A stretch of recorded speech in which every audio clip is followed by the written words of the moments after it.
মিজান ভাইয়ের আগমন শুভেচ্ছা স্বাগতম।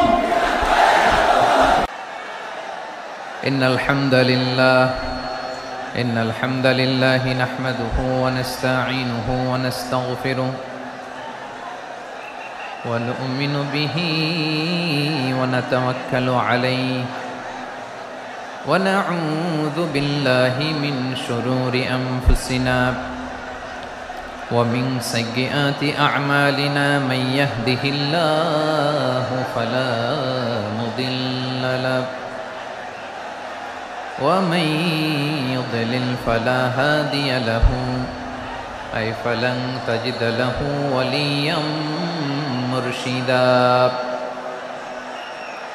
ونشهد أن لا إله إلا الله وحده لا شريك له هو الذي لا ضد له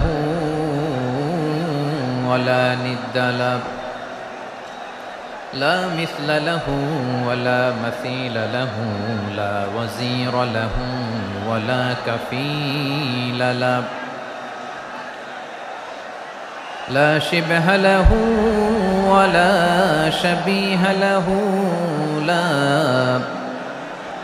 ولد له ولا والد له وهو الواحد الفرد الصمد لم يلد ولم يولد ولم يكن له كفوا أحد ونشهد أن سيدنا ونبينا وحبيبنا وبشيرنا ونذيرنا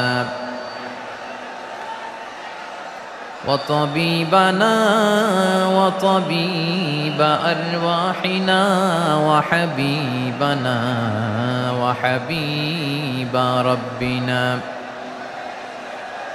محمدًا عبد الله ورسوله أرسله بالحق بشيرا ونذيرا وداعيا إلى الله بإذنه وسراجا منيرا أما بعد فقد قال الله تعالى في كلامه المجيد وفي فرقانه الحميد أعوذ بالله من الشيطان الرجيم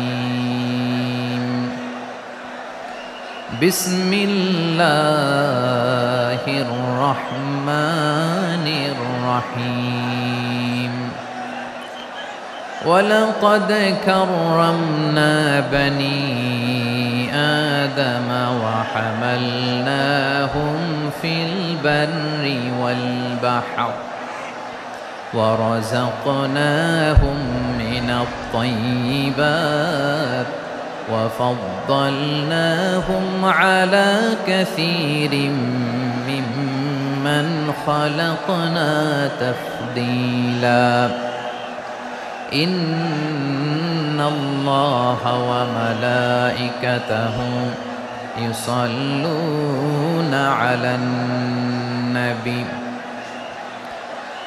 يا أيها الذين آمنوا صلوا عليه وسلموا تسليما اللهم صل على محمد وعلى آل محمد كما صليت على إبراهيم وعلى آل إبراهيم إنك حميد مجيد اللهم بارك على محمد وعلى آل محمد كما باركت على إبراهيم وعلى آل إبراهيم إنك حميد مجيد সকল প্রশংসার মালিককে,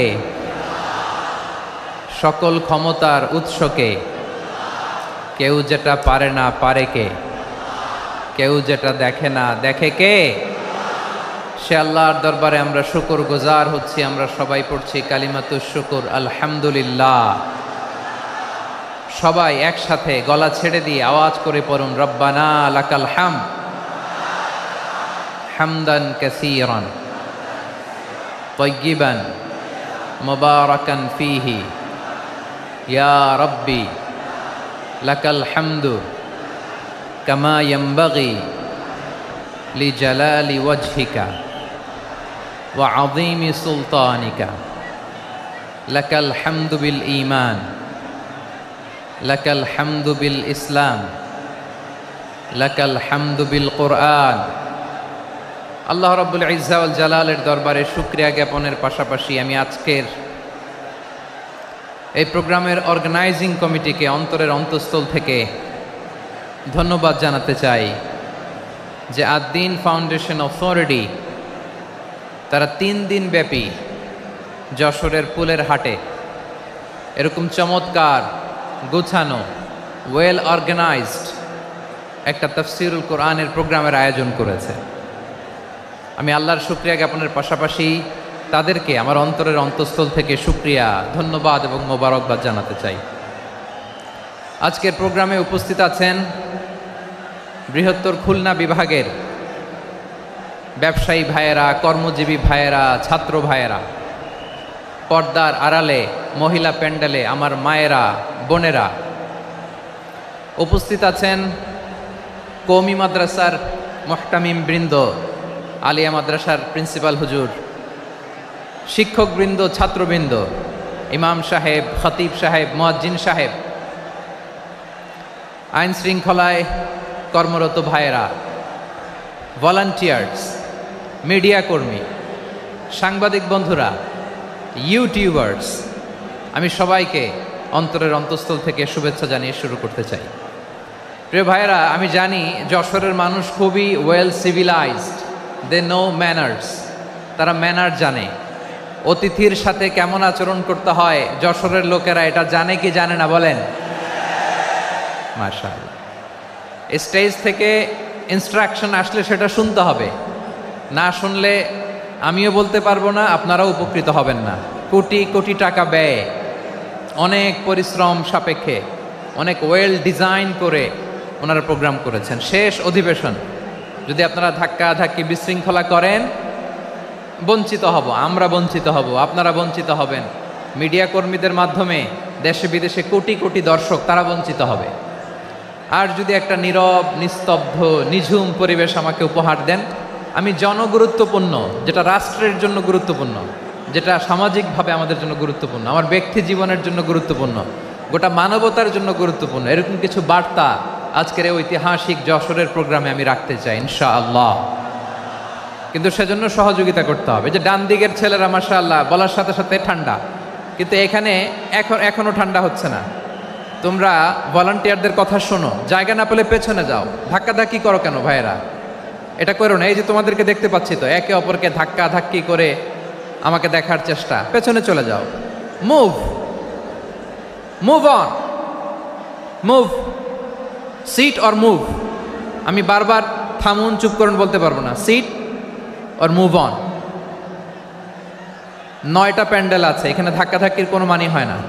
তোমরা ধাক্কাধাক্কি করবা, এই জন্য প্যান্ডেল করা হয় নাই 9টা। বসো, কোনো কথা নাই, বসো বসো। কানগুলো খরগোশের কানের মতো খাড়া করো, কোনো আওয়াজ নাই, আওয়াজ নাই, কোনো আওয়াজ নাই। এই যে প্রিয় ভাইয়েরা, আল্লাহর ওয়াস্তে চুপ করুন। যশোরের ভাইয়েরা, আল্লাহর ওয়াস্তে চুপ করুন। আমি 10 থেকে 0 গুনবো, এরপরে যদি আওয়াজ হয় চলে যাব, আমি চলে যাব, কিন্তু কোনো আওয়াজ নাই। আমি কিছু জিজ্ঞেস করলে উত্তর দেওয়ার সময় গলা ফাটায় আওয়াজ করতে হবে, ঠিক কিনা? বাস, এর বাইরে আর আওয়াজ নাই। 10 থেকে 0 গুনবো, হয় বসো, নয় অন্য প্যান্ডেলে যাও, কোনো আওয়াজ হবে না। 10, 9, 8, 7,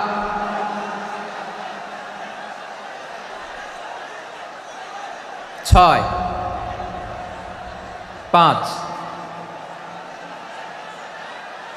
4,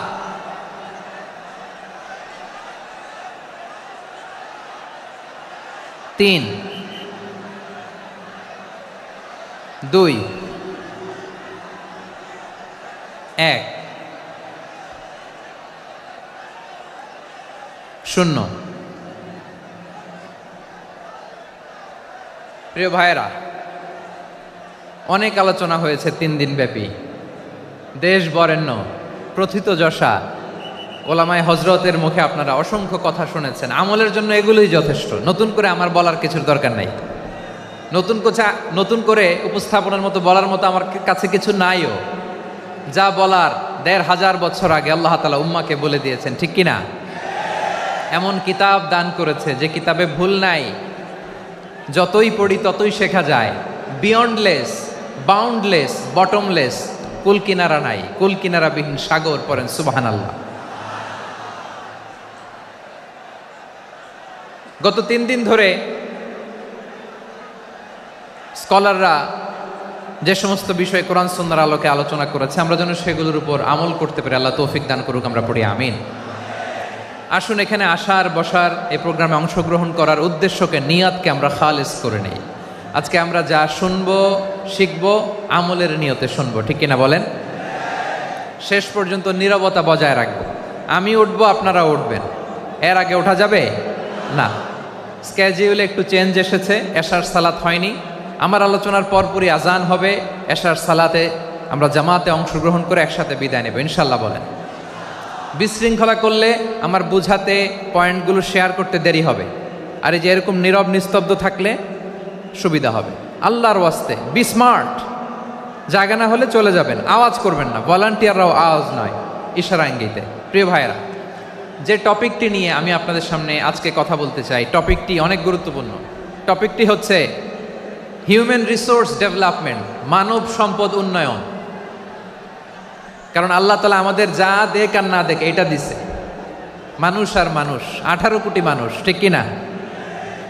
এই 18 কোটি জনসংখ্যার দেশে বসবাস করে আমরা খুশি না বেজার? খুশি হইতে হবে, বেজার হইেন না। জাপানের খবর জানেন? তাদের গ্রোথ রেট নিচের দিকে, উল্টো। জনসংখ্যা নাই, বাচ্চা নিলে, সন্তান নিলে গভর্নমেন্ট তাদের টাকা দেয়। আমাদেরকে আল্লাহ তাআলা দয়া করে, মায়া করে এই সম্পদটা দিয়েছেন। এই মানব সম্পদকে যেন আমরা কাজে লাগাই ইনশাআল্লাহ। পড়েন সবাই।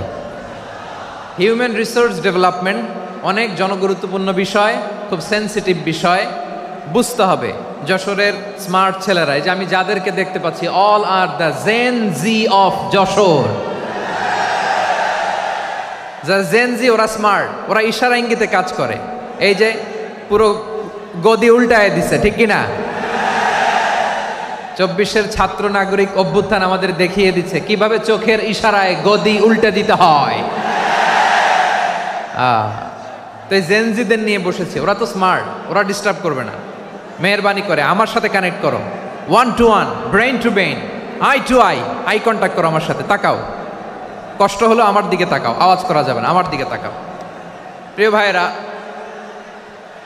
হিউম্যান রিসোর্স ডেভেলপমেন্টের ব্যাপারে কিছু কথা বলবো। এই যে আমাদের বিশাল জনসংখ্যা, এই জনসংখ্যাকে কি করে জনসম্পদে রূপান্তরিত করা যায় এ ব্যাপারে কথা বলবো। আমি সূরাতু বনী ইসরাইলের 70 নম্বর আয়াত তেলাওয়াত করেছি। এই আয়াতের আলোকে কিছু কথা আমি আপনাদের সামনে বলবো। আল্লাহ তাআলা ইরশাদ করছেন, ওয়ালাকাদ কাররামনা বনী আদম ওয়া হামালনাহুম ফিল বাররি ওয়াল বাহরি ওয়া রাযাকনাহুম মিনাত তাইয়্যিবাত ওয়া ফাদ্দালনাহুম আলা কাসীরিম মিম্মান খালাকনা তাফদীলা। পড়েন আল্লাহু আকবার। রব্বুল আলামিন বলেন, ওয়ালাকাদ কাররামনা বনী আদম, আমি বনী আদমকে সম্মানিত করেছি, বনী আদমকে মর্যাদা দিয়েছি। ওয়া হামালনাহুম ফিল বাররি ওয়াল বাহর, বনী আদমকে জলে, স্থলে, স্থলে এবং সমুদ্রে চলাচলের বাহন দিয়েছি। ওয়া রাযাকনাহুম মিনাত তাইয়্যিবাত, তাদেরকে পবিত্র রিজিকের বন্দোবস্ত করেছি। ওয়া ফাদ্দালনাহুম আলা কাসীরিম মিম্মান খালাকনা তাফদীলা, আর আমি আল্লাহ যাদেরকে সৃষ্টি করেছি তাদের মধ্য থেকে বনি আদমকে আমি শ্রেষ্ঠ বানিয়েছি। আমরা শ্রেষ্ঠ, আমরা আশরাফুল মাখলুকাত। আমরা কি এই যে এমনি চিল্লাচিল্লি করে জিজ্ঞেস করলে বলে না, আমরা আশরাফুল মাখলুকাত। আমরা কি শ্রেষ্ঠ, সবার চেয়ে সেরা। আমাদের মতো করে আল্লাহ কাউকে বানায় নাই। দুই পায়ে ভর করে শির দ্বারা এরকম স্ট্যান্ড রেখে মাথা উঁচু করে দাঁড়াতে পারে এরকম কোন প্রাণী পৃথিবীতে আছে? এজন্য আল্লাহ বলেন ওয়ালাকাদ কাররামনা বানি আদম, আমি বনি আদমকে সম্মানিত করেছি, তাদেরকে আমি মর্যাদা দিয়েছি। তাদেরকে আমি যত মর্যাদা দিয়েছি আমার কোন সৃষ্টিকে এত মর্যাদা দেই নাই। পড়েন সুবহানাল্লাহ। I have dignified the status of the sons of Adam. আদমের সব সন্তানের মর্যাদা আমি বাড়িয়েছি। আল্লাহ এখানে বলেননি ওয়ালাকাদ কাররামনাল মুমিনিন, আমি মুমিনের মর্যাদা বাড়িয়েছি, বলেছেন? আল্লাহ এখানে বলেন নাই ওয়ালাকাদ কাররামনাল মুসলিমিন, আমি মুসলিমের মর্যাদা বাড়িয়েছি। আল্লাহ বলেছেন ওয়ালাকাদ কাররামনা বানি আদম, আমি বনি আদমের সম্মান বাড়িয়েছি। হোক সে মুমিন কিংবা কাফের, মুসলিম কিংবা মুশরিক, আস্তিক কিংবা নাস্তিক, আরব কিংবা অনারব, যেই হোক না কেন আদম সন্তান সবগুলার মর্যাদা বাড়ায় দিয়েছে কে? সবার মর্যাদা আল্লাহ বাড়িয়েছে। মানুষ হিসেবে মর্যাদা। বিশ্বনবী সাল্লাল্লাহু আলাইহি ওয়াসাল্লাম ইহুদির লাশ দেখে দাঁড়িয়ে গেলেন। কার লাশ? আমার যশোরের ভাইয়েরা আওয়াজ করে বলুন, কার লাশ? ইহুদির লাশ দেখে দাঁড়ায় গেলেন। সাহাবারা বললেন ইয়া রাসূলুল্লাহ, আপনি দাঁড়ালেন যে, এটা তো ইহুদির লাশ। বিশ্বনবী বললেন আওয়ালাইসাত নাফসান, এটা কি মানুষ নয়? এটা হোক ইহুদি হোক খ্রিস্টান, এটা তো মানুষ। আমি মানুষ দেখে দাঁড়িয়েছি। আই স্যালিউট দ্য হিউম্যানিটি, আমি মানবতাকে সম্মান করেছি। পড়েন সুবহানাল্লাহ। তাহলে এই জমিনে মানুষের মর্যাদা বেশি, হোক আস্তিক হোক নাস্তিক, হোক মুমিন কিংবা কাফের। আদমের সন্তান হলে, মানুষ হলেই তার মর্যাদা বাড়িয়েছে কে? আমার কলিজার টুকরা যশোরের ভাইয়েরা, মানুষের মর্যাদা আল্লাহ এত বাড়িয়েছেন। মানুষ জীবিত থাকলেও যেমনি মর্যাদাবান, মরে গেলেও মর্যাদাবান। সুবহানাল্লাহ পড়েন। মানুষ মরে গেলে এই ডেড বডিটা কি হয়? পচে যায়, গলে যায়, মাটির সাথে মিশে যায়। তাই বলে আপনি ডেড বডির সাথে যাচ্ছে তাই করতে পারবেন না। পারবেন? কেউ যদি অন্যায় করে তাকে যদি আপনি শাস্তির আওতায় আনেন, যা মনে চায় করতে পারবেন না। তারা আগুন দিয়ে পোড়াতে পারবেন না, নাক কাটতে পারবেন না, কান কাটতে পারবেন না, অঙ্গ বিকৃতি করতে পারবেন না। কারণ মানব জাতির মর্যাদা স্বয়ং দিয়েছে কে? ডেড বডি পচে যাবে, গলে যাবে। তারপরে ইসলাম বলে না, খবরদার, এই মরা লাশটারও একটা মর্যাদা আছে না নাই? ইসলাম বলে এই লাশটা গলে যাবে, পচে যাবে, কিন্তু এটার অমর্যাদা করো না। কর্পূর দিয়ে, খেজুর পাতা দিয়ে, এটাকে ওয়ার্ম ওয়াটার দিয়ে, গরম পানি দিয়ে ধৌত করো। সাদা শুভ্র ধবধবে কাপড় দিয়ে লাশটাকে তুমি কাভার করো। তারপরে খাটিয়ার মধ্যে লাশটাকে রেখে বিশাল একটা প্রোগ্রাম করো, একটা ফিউনারাল প্রোগ্রাম করো। ওই প্রোগ্রামের ডানে বায়ে পেছনে লাশটারে রাখলে হবে না, প্রোগ্রামের একেবারে সামনটাতে তুমি লাশটাকে রাখো। সুবহানাল্লাহ। একটা ফিউনারাল প্রোগ্রাম করতে হবে, তাকে শেষ বিদায় জানাতে হবে, যেটাকে আমরা জানাজা বলি। কি বলি? জানাজা মানে মাইয়েতের জন্য দোয়া, তার জন্য দোয়া করা হয়। তাকে একটা সিস্টেমেটিক অর্ডারে কবরে রাখা হয়, সুন্দরভাবে সেটাকে কবরস্থ করা হয়, মাটি দেয়া হয়, পানি দেয়া হয়। তার মানে মরে গেলেও মানুষের সম্মান বাড়ায় দিয়েছে কে? এজন্য আল্লাহ বললেন ওয়ালাকাদ কাররামনা বানি আদম, বনি আদমের সম্মান মর্যাদা আমি আল্লাহ বাড়িয়ে দিয়েছি। মানুষের সম্মানে তুমি কখনো আঘাত করো না, ঠিক কি না? তাহলে ভাই, প্রথম মেসেজ হচ্ছে, the first and foremost message tonight to the people of Jashore. Allah বলেন I have dignified the status of son of Adam, আমি বনি আদম সবার মর্যাদা বাড়িয়ে দিয়েছি। হোক আস্তিক নাস্তিক, হোক কাফের কিংবা মুশরিক, তার মর্যাদা বাড়াই দিছে কে? যখন বন্যা হয় আমরা ত্রাণ নিয়ে যাই, আমরা শুধু মুসলমানদেরকে ত্রাণ দেই নাকি? হ্যাঁ, আমরা মুসলমানকেও দেই, অমুসলমানকেও দেই, হিন্দুকেও দেই, বৌদ্ধকেও দেই। যেখানেই মানবতা বিপন্ন সেখানে ইসলামের হেল্পিং হ্যান্ড আছে না নাই? সুবহানাল্লাহ। কি দিন আমরা পেয়েছি, কি বিধান আমরা পেয়েছি। ওয়ালাকাদ কাররামনা বানি আদম, আমি বনি আদমকে সম্মানিত করেছি। এরপর আল্লাহ বললেন ওয়া হামালনাহুম ফিল বাররি ওয়াল বাহর, মানুষকে স্থলে এবং সমুদ্রে চলাচলের বাহন আমি দিয়েছি। স্থলে কিভাবে চলবে, জলে কিভাবে চলবে, এই বাহনের ব্যবস্থা করেছে কে? এই জেনজি, এই স্যামড়া, ইরাম করতেছ কিসের জন্য? হ্যাঁ, ইরাম করলে চলবি? হ্যাঁ, বস বস বস বস। আওয়াজ করতেছো কেন? দিবা না, কথা বলতে দিবা না আমাকে? তো এইটা বুঝি তোমাদের ভালোবাসার নমুনা? তোমাদের ভালোবাসার কারণে যদি আমি কোথাও দাঁড়াতেই না পারি, কোথাও বসতে না পারি, কোথাও দুটা কথা বলতে না পারি, এই ভালোবাসা দিয়ে কি হবে আমার? বরং ঘামতে ঘামতে ঘর্মাক্ত হব, রক্তাক্ত হব। কিন্তু সেন্ট্রাল থেকে, সেন্ট্রালি যে ইনস্ট্রাকশন আসবে, সেই ইনস্ট্রাকশনের এক চুল আমরা ডানে বায়ে যাব না। এইটা গণজাগরণের জন্য এইটা দরকার, ইসলামী বিপ্লবের জন্য এইটা দরকার। তো আধা ঘন্টা ধরে যদি তোমাদেরকে থামানোই না যায়, এই লস্কর দিয়ে আমি কি করব? আল্লাহর ওয়াস্তে নো নো নো স্লোগান, চুপচাপ একেবারে আমার দিকে তাকাও। আল্লাহ বললেন ওয়া হামালনাহুম ফিল বাররি ওয়াল বাহার, জলে স্থলে আমি চলাচলের যানবাহনের ব্যবস্থা করেছি। আমরা স্থলে ঘোড়ার উপরে চড়ি, উটের উপরে চড়ি, গাড়ির উপরে চড়ি। এই যে গাড়ির ইঞ্জিন বানাইছি আমরা, এটার মেধা দিয়েছে কে? আবার সাগরের মধ্যে আমরা নৌযান, জলযান, বড় বড় জাহাজ দিয়ে এক মহাদেশ থেকে আরেক মহাদেশ যাই, এক দেশ থেকে মালামালগুলো আরেক দেশে পাঠাই। সাগরের ভেতরে নৌকাগুলোরে ধরে রাখলো কে? ওয়ালফুলকিল্লাতী তাজরি ফিল বাহরি বিমা ইয়ানফাউন নাস, মানুষের উপকার আছে এরকম সরঞ্জামাদি নিয়ে সাগরের উপরে বিশাল বিশাল জলযানগুলো চলে। এগুলো ডুবে যায় না, কাত হয়ে যায় না, পড়ে যায় না। এগুলোকে স্থিতিস্থাপকতাকে ঠিক করে রাখলো কে? আপনারা জাহাজ দেখেছেন? জাহাজ, হ্যাঁ, বাড়ি চট্টগ্রাম হইলে দেখতে পারতেন। দেখছেন? বিশাল বিশাল জাহাজ, বিশাল জাহাজ মালামাল নিয়ে এক মহাদেশ থেকে আরেক মহাদেশে যায়। গত মাসে আমার জাপান সফর ছিল। এই যে বাংলাদেশে যে গাড়িগুলো চালান, বেশিরভাগ গাড়ি আসে কিন্তু জাপান থেকে। হাজার হাজার গাড়ি একটা জাহাজ বহন করতে পারে, হাজার হাজার গাড়ি। এটারে সাগরের মধ্যে ভাসাইলো কে? সবাই বলুন, ভাসালো কে? হাজার হাজার গাড়ি নিয়ে জাপানিজ গাড়িগুলো আমাদের চট্টগ্রামের এয়ারপোর্টের বন্দরে ভিড়ে। যুক্তরাষ্ট্রে আমি দেখেছি বিশাল বিশাল জাহাজ। আপনারা টাইটানিক জাহাজের নাম শুনেছেন?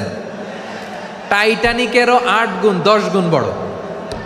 সুবহানাল্লাহ কইবেন না? টাইটানিক জাহাজের 8 গুণ 10 গুণ বড় একটা জাহাজ আছে, আইকন অফ দ্য সি, আমি দেখে এসেছি। রয়্যাল ক্যারিবিয়ান দেখে এসেছি। সাগরের সামনে জেটিতে যখন দাঁড়ালাম, জাহাজটা যখন যায়, আমার মনে হচ্ছে একটা শহর, গোটা শহর, the entire city is floating on the water. পুরো একটা শহর মনে হয় পানির উপর দিয়ে ভেসে যাচ্ছে। পড়েন সুবহানাল্লাহ। এই যে আইকন অফ দ্য সি, এই ক্রুজ, এই জাহাজটা, এটার ভিতরে স্টেডিয়াম আছে। কিসের ভিতরে স্টেডিয়াম? কথা বুঝে নাই বোধহয়। স্টেডিয়াম কিসের ভিতর? সুইমিং পুল আছে, শপিং মল আছে, রেস্টুরেন্ট আছে, ক্লাব আছে, 3000 4000 রুম বিশিষ্ট, কক্ষ বিশিষ্ট হোটেল আছে। এই সবগুলোর নিয়ে এগুলো চলে সাগরের এই দোলার মধ্যে, জলোচ্ছ্বাসের মধ্যে। এই সাগরের ভেতরে এই জাহাজগুলোর ভাষায় রাখছে কে? সূরাতুর আর রহমানে আল্লাহ তাআলা বললেন ওয়ালাহুল জাওয়ারিল মুনশাআতু ফিল বাহরি কাল আ'লাম ফাবিআইয়ি আলা, সবাই পড়েন, ফাবিআইয়ি আলাই রাব্বিকুমা তুকাযযিবান। পাহাড় সম বড় বড় জাহাজগুলো মাল বোঝাই করে সাগরের মধ্যে ভেসে বেড়ায়। এগুলো দিয়ে মালামাল বহন করা যায়, মানুষরা এক দেশ থেকে আরেক দেশে যায়। এই জাহাজগুলোর সাগরের ভেতরে ভাসায় রাখলো কে? এই আয়াতের ভেতরে আল্লাহ তাআলা সূরাত বানী ইসরাঈলের এই চমৎকার আয়াতের ভেতরে আল্লাহ তাআলা বেসিকলি মানব জাতির প্রতি তার 4টি স্পেশাল অনুগ্রহের কথা বলেছেন। কয়টি? 2টা বলে ফেলছি। 1 নাম্বার ওয়ালাকাদ কাররামনা বানি আদম, আমি বনি আদমের সম্মান বাড়াইছি। নাকি মুসলমানদের? নাকি মুসল্লিদের? কার সম্মান বাড়িয়েছি? বনি আদমের। তাহলে human dignity, the first part of the verse talks about the human dignity. 2 নম্বর অংশে আল্লাহ তাআলা বললেন ওয়া হামালনাহুম ফিল বাররি ওয়াল বাহর, স্থলে এবং সমুদ্রে আমি তাদের জন্য চলাচলের বাহন দিয়েছি। সুবহানাল্লাহ। তার মানে smooth movement on land and sea, জলে এবং স্থলে যাতে আমরা স্মুথলি মুভ করতে পারি আল্লাহ তাআলা দিয়েছেন। 3 নম্বরে আল্লাহ তাআলা বললেন ওয়া রাযাকনাহুম মিনাত তাইয়্যিবাত, মানুষের জন্য আমি পবিত্র রিজিকের ব্যবস্থা করেছি। জলে এবং স্থলে যত প্রাণী আছে সবগুলা প্রাণীকে রিজিক দেয় কে? আমাদেরকে রিজিক দেয় কে? সাগরের মাছগুলোকে, বড় বড় তিমি মাছগুলোরে রিজিক দেয় কে? বাতাসের মধ্যে ভেসে বেড়ানো বড় বড় পাখিগুলো, স্ক্যান্ডিনেভিয়ান কান্ট্রি থেকে লক্ষ লক্ষ কোটি কোটি পাখিগুলো যে এক দেশ থেকে আরেক দেশে ট্রান্সফার হয়, এগুলোর রিজিক দেয় কে?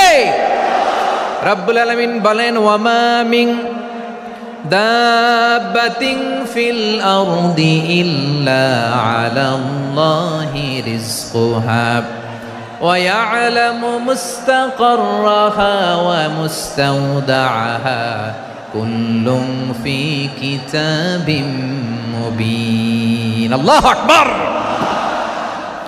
রব্বুল আলামিন বলেন ভূপৃষ্ঠে বিচরণশীল যত প্রাণী আছে সব প্রাণীগুলোকে আমি আল্লাহ আমার নিজের কুদরতে রিজিকের বন্দোবস্ত করি। এই প্রাণীগুলো কোথায় থাকে, কোথায় যায়, সব জায়গায় আমি রিজিক পৌঁছে দেই। রিজিক কেউ দিতে পারে না, রিজিকের মালিক কে? রিজিকের মালিক তিনি আল্লাহ।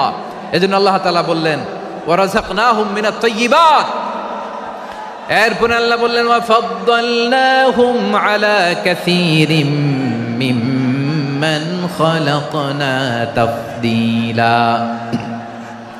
আমি যত প্রাণী সৃষ্টি করেছি সকল প্রাণীর মধ্যে মানুষের মর্যাদা শ্রেষ্ঠত্ব আমি দিয়েছি। সুবহানাল্লাহ পড়েন। তাহলে 1 নম্বরে আল্লাহ বললেন আমি বনি আদমের মর্যাদা বাড়ালাম। এরপরে বললেন স্থলে এবং সমুদ্রে চলাচলের জন্য যানবাহন দিলাম। 3 নম্বরে আল্লাহ বললেন পবিত্র রিজিকের ব্যবস্থা করে দিলাম। এরপরে আল্লাহ বললেন যত প্রাণী আছে, সৃষ্টি আছে, সবগুলার উপরে আমি মানুষকে শ্রেষ্ঠত্ব দিলাম। সুবহানাল্লাহ।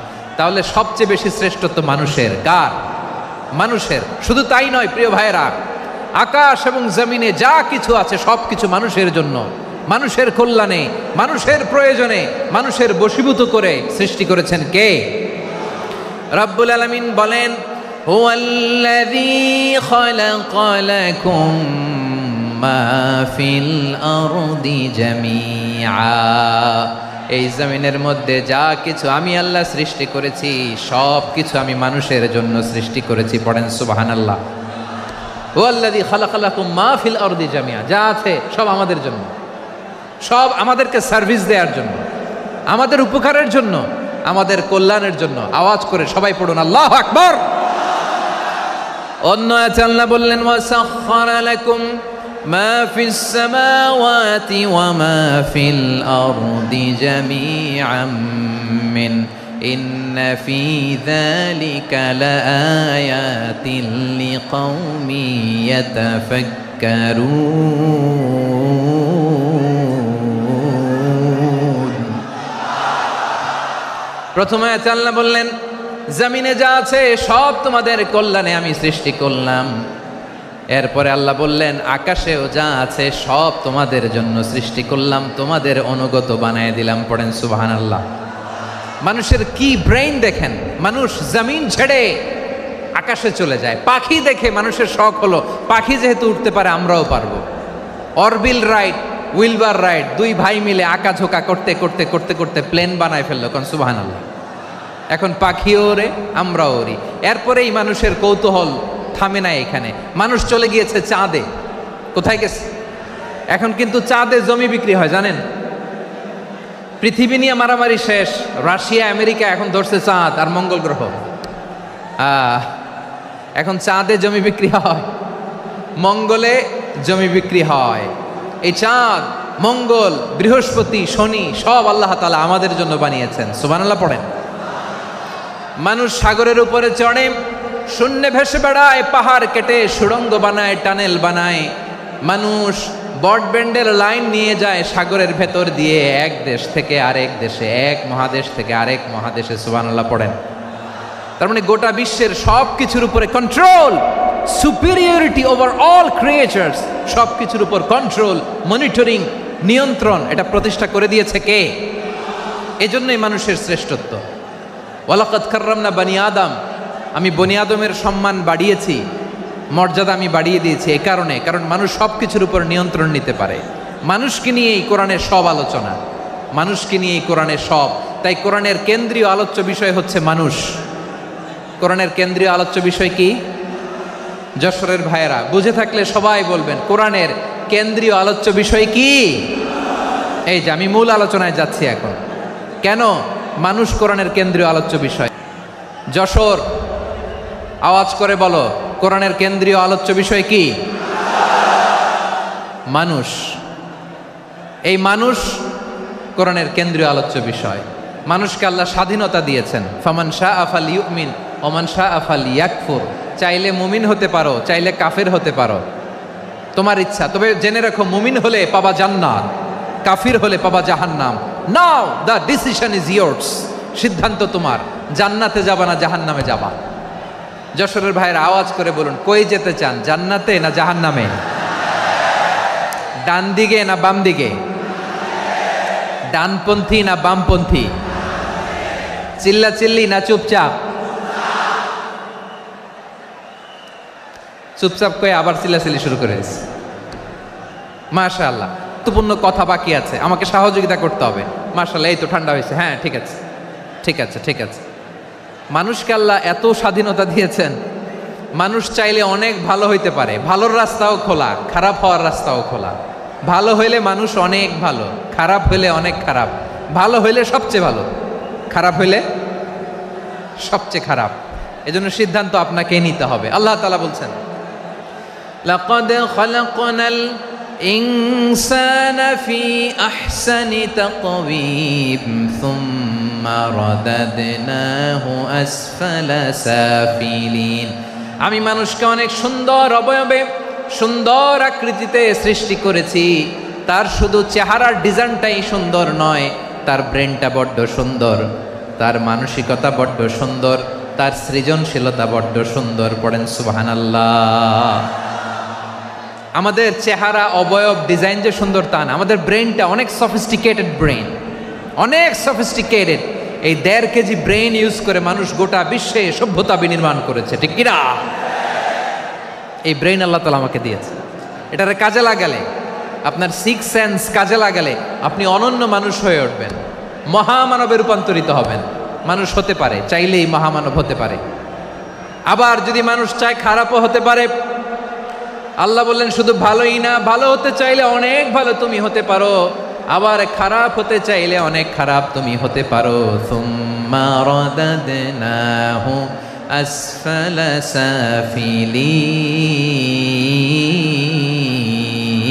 সাফিলিন। খারাপ হলে একেবারে খারাপ হতে পারো, নিকৃষ্ট হলে একেবারে নিকৃষ্ট হতে পারো, ভালো হলেও ভালো হতে পারো। কোন সুবহানাল্লাহ। এবার আওয়াজ করে বলুন, ভালো হতে চাই না খারাপ? শ্রেষ্ঠ না নিকৃষ্ট? মানুষ ভালো হলে মানুষ ফেরেশতার চেয়েও ভালো, মানুষ খারাপ হলে সে পশুর চেয়েও খারাপ। কথা ঠিক কিনা বলেন? ভালো হলে ফেরেশতার চেয়েও ভালো, খারাপ হলে পশুর চেয়েও নিকৃষ্ট। তার মানে শ্রেষ্ঠত্বে মানুষ, শ্রেষ্ঠত্বে ফেরেশতাকে হার মানায়, আর অধপতনে শ্রেষ্ঠত্বে ফেরেশতাকে ছাড়িয়ে যায়, আর অধপতনে পশুকেও হার মানায়।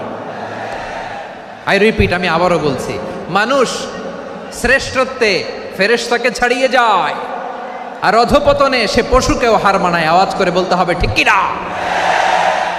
এটার প্রমাণ কি? মানুষ শ্রেষ্ঠ হইলে যে ফেরেশতার চেয়েও সেরা, তার প্রমাণ কি? আল্লাহ তাআলা বলছেন, ওয়া ইয কুলনা লিল মালাইকাতি ইসজুদু লি আদম ফাসাজাদু ইল্লা ইবলিস আবা ওয়াস্তাকবারা ওয়া কানা মিনাল কাফিরিন।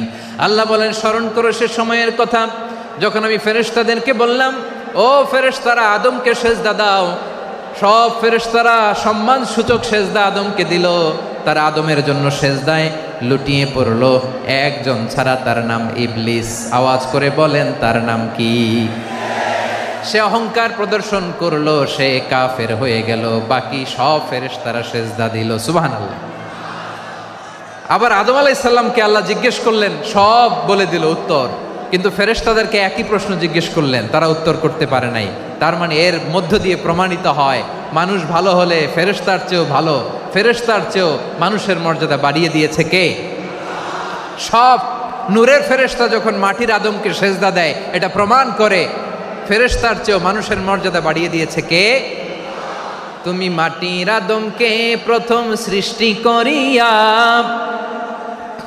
ঘোষণা করিয়া দিলে শ্রেষ্ঠ বলিয়া, তাই তো নূরের ফেরেশতা করে আদমকে সেজদা। ঠিক কিনা বলেন?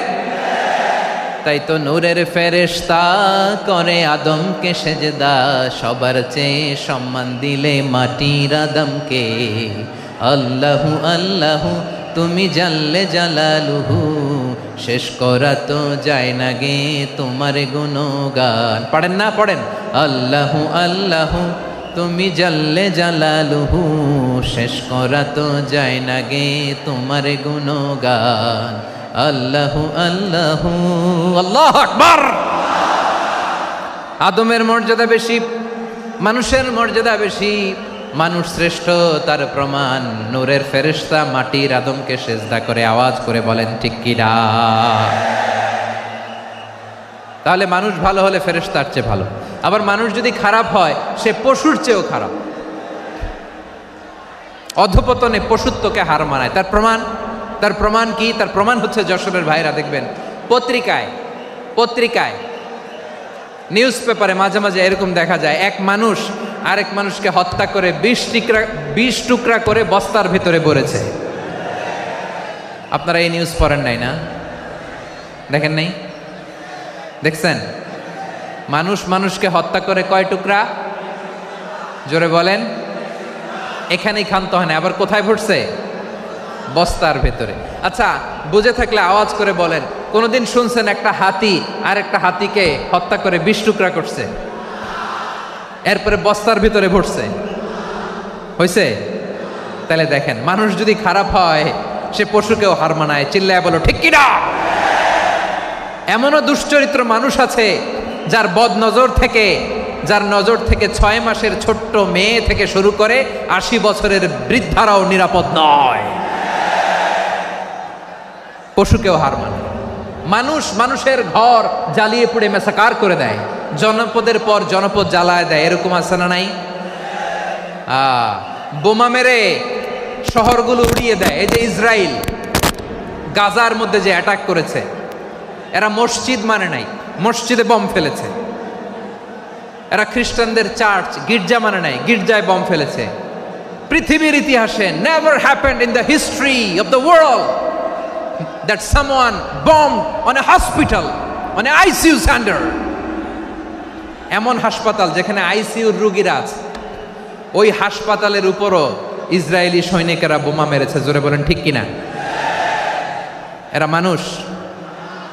আওয়াজ করে বলেন, এরা মানুষ না। প্রিয় ভাইয়েরা, চোখ কান নাক মুখ থাকলেই মানুষ না। যা সামনে দেখেন এগুলো সব মানুষ না, এগুলো জনসংখ্যা। এগুলো কি? সবাই বলুন, এগুলো কি? বাড়ছে জনসংখ্যা, কমছে মানুষ। বাড়ছে জনসংখ্যা, কমছে। এই দুনিয়া এখন তো আর সেই দুনিয়া নাই, মানুষ নামের মানুষ আছে দুনিয়া বোঝাই, সেই মানুষের ভিড়ে আমার আসল মানুষ নাই। ঠিক কিনা? আসল মানুষের বড্ড অভাব, আসল মানুষের বড্ড অভাব। আমার ভাইয়েরা, মানুষ খারাপ হলে পশুকেও হার মানায়। মানুষে পার্থক্য আছে। নাক কান চোখ মুখ থাকলেই মানুষ নয়। বাড়ছে জনসংখ্যা, কমছে মানুষ। চিল্লায় বলো ঠিক কিনা? তাহলে আমরা বুঝলাম, মানুষ ভালো হলে অনেক ভালো, খারাপ হলে অনেক খারাপ। ও আমার কলিজার টুকরা যশোরের ভাইয়েরা, আসুন না 3 দিন ব্যাপী এই তাফসিরুল কোরআনের ঐতিহাসিক প্রোগ্রাম থেকে আমরা সিদ্ধান্ত নেই আমরা ভালো মানুষ হব নাকি খারাপ মানুষ হব। কলিজা থেকে প্রাণ থেকে আওয়াজ করে সবাই বলুন, ভালো মানুষ নাকি খারাপ মানুষ? ভালো মানুষ হইতে হবে। ভালো মানুষ যারা জগৎটাকে এনলাইটেন করবে, যারা এনলাইটেন করবে, যারা সত্যের বীর সেনানী হয়ে দাঁড়াবে, যারা সত্যের পক্ষে কথা বলবে, যারা জালিমের মসনদকে ভেঙে খান খান করে দেবে, এরকম হওয়ার দরকার আছে না নাই? এরকম ভালো মানুষ আমরা হতে চাই কি চাই না? মানুষকে যত্ন নিলে মানুষ যে কত ভালো হয় আপনি কল্পনাও করতে পারবেন না। এই যে আপনাদের যশোরে যে ভালো ছেলেগুলো আছে, যে ভালো তরুণগুলো আছে, যে যুবকগুলো আছে, যে ভালো আলেমরা আছে, ভালো নেতারা আছে, সবাই যদি তাদের মতো হতো পুরো যশোরটা একটা জান্নাতের টুকরা হয়ে যেত। আওয়াজ করে বলেন ঠিক কিনা? মানুষকে নার্চারিং করলে, মানুষকে পলিশ করলে, মানুষকে গ্রুমিং করলে, মানুষকে সঠিক তারবিয়া দিলে মানুষ অনন্য হয়ে ওঠে। প্রতিটি মানুষ অনন্য। আমি অনন্য, আপনি অনন্য, আমরা সবাই অনন্য। সুবহানাল্লাহ বলেন। মানুষকে আল্লাহ তাআলা দিয়েছেন অসীম ক্ষমতা, অসীম ক্ষমতা। সুবহানাল্লাহ। একটা মানুষ পারে না এমন কিছু নাই, একটা মানুষ পারে না এমন কিছু নাই। বিশ্বাস করতে হবে মানুষ যা কল্পনা করতে পারে ওইটা মানুষ করে দেখাতে পারে। যশোরের ভাইয়ের আই রিপিট, আমি আবারও বলছি, এই চিল্লাচিল্লি করলে আমার এই গুরুত্বপূর্ণ কথা তোমরা মিস করবা, মিস করবা। কপাল পড়া হয়েও না, আওয়াজ করে কপাল পড়া হবে না। আমার দিকে তাকাও। মানুষ মানুষ যা কল্পনা করতে পারে সেটা মানুষ করে দেখাতে পারে। তুমি তোমার কল্পনার রাজ্যকে সাজাও, তোমাকে হারাতে পারে এমন কোন শক্তি আল্লাহর জমিনে নাই। তোমার কি শক্তি, কি সম্ভাবনা তুমি জানোই না মিয়া। তুমি এদিকে তাকাও কেন? তোমার রাস্তা তো ওই দূরে। তুমি কোথায় যাবে, আল্লাহ তোমার টেনে কোথায় নিয়ে যাবে তুমি কিছুই জানো না। Plan big, dream big.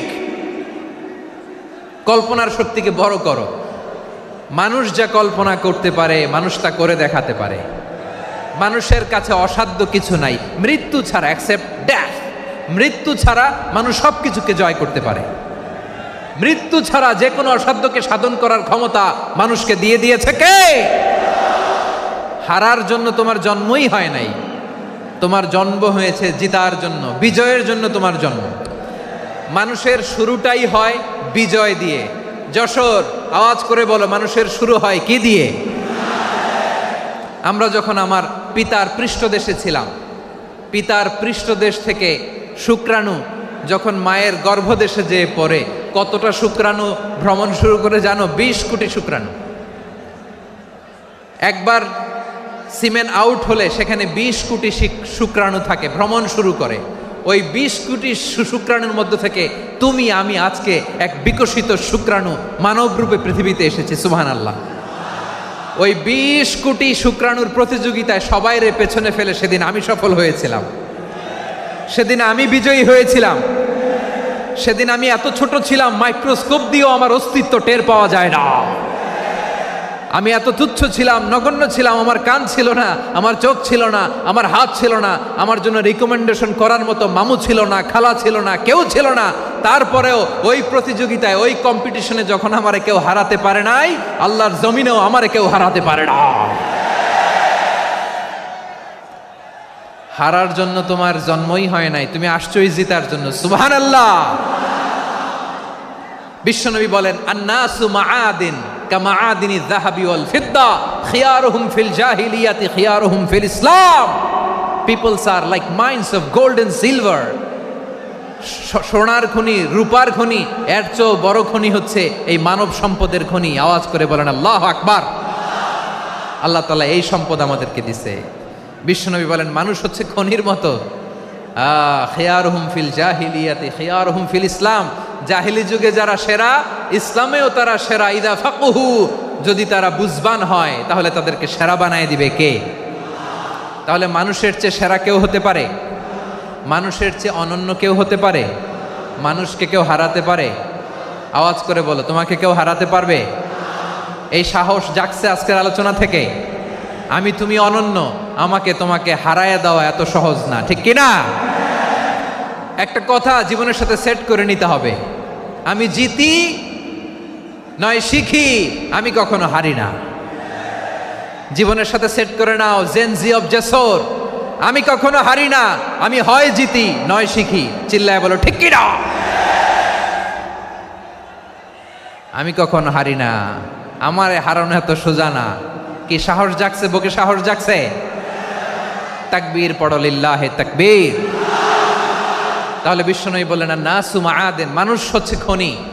এই ধাক্কা ধাক্কি আমি জানি এগুলো ভালোবাসার ধাক্কা ধাক্কি, এজন্য আমি সহ্য করে নেই।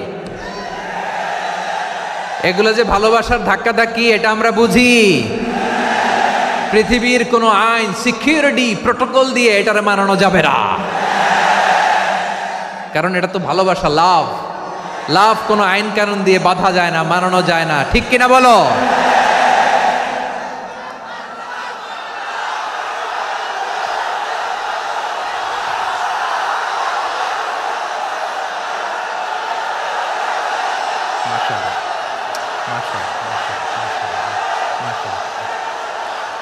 ঠিক আছে, বসুন বসুন বসুন।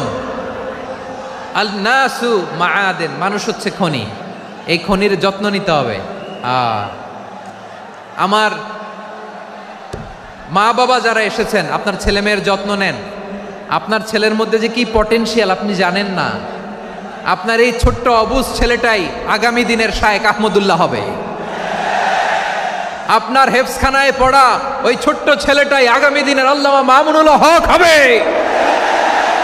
আপনার ওই ছেলেটা আমির হামজা হবে, আব্দুল হাই সাইফুল্লাহ হবে। এভাবে বড় বড় আলেম হবে, তারা যুগশ্রেষ্ঠ আলেম হবে। সেই একদিন এই বাংলাদেশের পার্লামেন্টে যে বক্তব্য দিয়ে যশোরের পক্ষে কথা বলবে। আপনি জানেন না, কাউকে ছোট করবেন না, আপনি ওর কনফিডেন্স আপনি কমাবেন না, আপনি কমাতে পারেন না। প্যান্ডেলে আমার যে মা বোনেরা আছেন, ছেলে মেয়েদেরকে কখনো ছোট করে কথা বলবেন না। ও যে কোথায় যাবে আপনি জানেন না, আপনি মা হয়ে তাকে সাহস দিবেন, তার কল্পনার জগৎটাকে সাজাতে তাকে উৎসাহিত করবেন, ঠিক কিনা বলেন? আর আমার প্যান্ডেলের আমার প্রিয় শ্রদ্ধাশীলা মায়েরা বোনেরা, আপনারা তো আরো দামি সম্পদ। বিশ্বনবী বলেন আর দুনিয়া কুল্লুহা মাতা। আল্লাহ আল্লাহ আল্লাহ, বিশ্বনবীর কথার ওজন দেখেন। আর দুনিয়া কুল্লুহা মাতা ওয়া খায়রু মাতা'আদ দুনিয়াল মারআতুস সালিহা। বিশ্বনবী বলেন দুনিয়ায় যা দেখো সব আল্লাহর দেওয়া অ্যাসেট, মানে সম্পদ। আর এত অ্যাসেটের ভিড়ে সবচাইতে শ্রেষ্ঠ সম্পদ হচ্ছে নেককার নারী। সুবহানাল্লাহ। ভাইয়েরা বোনের সাথে খারাপ আচরণ করো না, সন্তান মায়ের সাথে খারাপ আচরণ করো না। আমাদের মায়েরা আমাদের asset, they are our priceless asset. কারণ এই মায়েদের পেটে এসেছে আল্লাহর ওলিরা, এই মায়েদের পেটে এসেছে খান জাহান আলী, এই মায়ের পেটে এসেছে শাহজালাল ইয়ামানি, এই মায়ের পেটে এসেছে আল্লাহর সব নবীরা। নাকি নবীরা আকাশ থেকে ধপ করে জমিনে নেমে আসছে? মায়ের পেটে আসছে। এই মায়ের পেটগুলো খনি। আমার সম্মানিতা মায়েরা বোনেরা, নিজেকে ইসলাম দিয়ে সাজান, নিজেকে ইসলাম দিয়ে সাজান, নিজেকে পবিত্র রাখুন, নিজের আব্রু ইমান ইজ্জতের হেফাজত করুন, কোরআন পড়ুন, সুন্নাহ পড়ুন। আপনি জানেন না আপনার গর্ভে কে আসছে, কোন ক্ষণজন্মা পুরুষকে আল্লাহ তাআলা আপনার গর্ভে পাঠাবে আপনি জানেন না। মায়েরা নিজেদেরকে পবিত্র রাখুন, ইসলাম চর্চা করুন, কোরআন চর্চা করুন, নৈতিকতা দিয়ে নিজেকে সাজান। যশোরের জেনজি, নিজেদেরকে প্রস্তুত রাখো আগামীর বাংলাদেশের জন্য। নৈতিকতা, মোরালিটি, ভ্যালিউজ দিয়ে নিজেকে সাজাও, ইসলাম দিয়ে নিজেকে সাজাও। কারণ আগামীর বাংলাদেশ ইসলামের বাংলাদেশ। বাংলাদেশের আসল পরিচয় ইসলাম। বাংলাদেশের আসল পরিচয় কি? সবাই বলে না। বাংলাদেশের আসল পরিচয় কি? এই ইসলাম নিয়ে আমরা সংসদ ভবন সাজাবো, রাজি আছি না নাই? শেকড় ভুলে যাওয়া যাবে না। আমরা ধাপে ধাপে শারিয়া আইনের দিকে যাব ইনশাআল্লাহ, কিন্তু জঙ্গিবাদ দিয়ে নয়, কট্টর পন্থা দিয়ে নয়। আমরা ইন্টেলেকচুয়ালি গ্রাজুয়ালি ধাপে ধাপে শারিয়া আইনের দিকে মুভ করব ইনশাআল্লাহ। বলো লিল্লাহি তাকবীর। এদেশের আসল পরিচয় সবাই বলে না, আওয়াজ করে, এদেশের আসল পরিচয়। এদেশে আজান শুনে সূর্য ওঠে শহর গ্রামে, এদেশে আজান শুনে সূর্য ডুবে সন্ধ্যা নামে, এদেশে সকল কাজে সবাই বলে বিসমিল্লাহ, এদেশে ভালো কিছু দেখে শুনে হাসি মুখে সবাই বলে মাশা আল্লাহ। সুবহানাল্লাহ সুবহানাল্লাহ সুবহানাল্লাহ সুবহানাল্লাহ সুবহানাল্লাহ সুবহানাল্লাহ সুবহানাল্লাহ সুবহানাল্লাহ। ও নবীন তরুণ তোমার কিসের এত ভয়, জেনে রেখো বাংলাদেশের আসল পরিচয়। বাংলাদেশের আসল পরিচয় ইসলাম। আওয়াজ তুলে বলো, আসল পরিচয় কি? এদেশে পরস্পরে দেখা হলে দেয় সালাম, এদেশে আমজনতার হৃদয় জুড়ে পাক্কা আলাম। ঠিক কি না?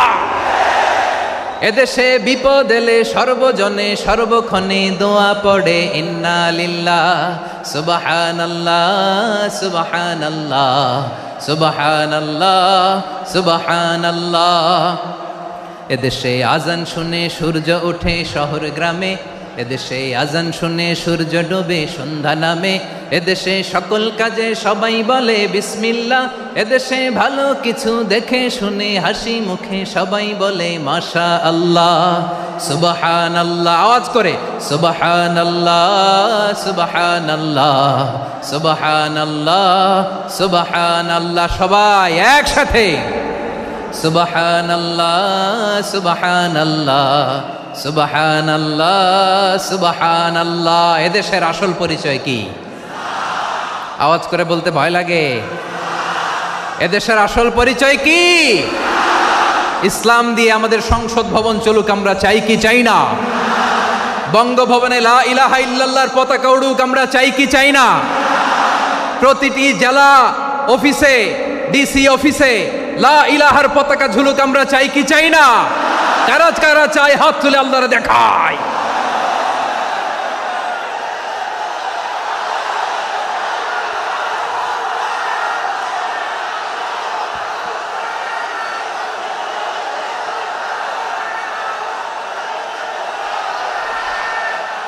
মাশাআল্লাহ মাশাআল্লাহ মাশাআল্লাহ মাশাআল্লাহ। যশোর, আওয়াজ করে বলো, ভালো মানুষ না খারাপ মানুষ? বুঝে বলছো তো? মানুষ ভালো হলে যে কত ভালো। এই মানুষকে যত্ন নিলে, মানুষকে মানুষ বানালে যে সে কি হতে পারে শুনবা? হ্যাঁ, নাকি মোনাজাত দিয়ে দিব? শুনবা? তাহলে থামতে হবে। থামো, আমি যখন বলবো থামো থামো, তাকবীরের সময় দিলে তাকবীর। থামো থামো। মানুষকে যত্ন নিলে, এই এদিকে এদিকে, ড্রোন নামায় ফেলো। হয়েছে, ড্রোনের ফুটেজ হয়ে গেছে, এবার ড্রোন নামায় ফেলো। আমার দিকে তাকাও। মানুষকে, তোমরা এদিক সেদিক তাকালে তো গুরুত্বপূর্ণ পয়েন্ট মিস হয়ে যাবে। এদিকে এদিকে, হ্যাঁ মাস ঠিক আছে, এদিকে।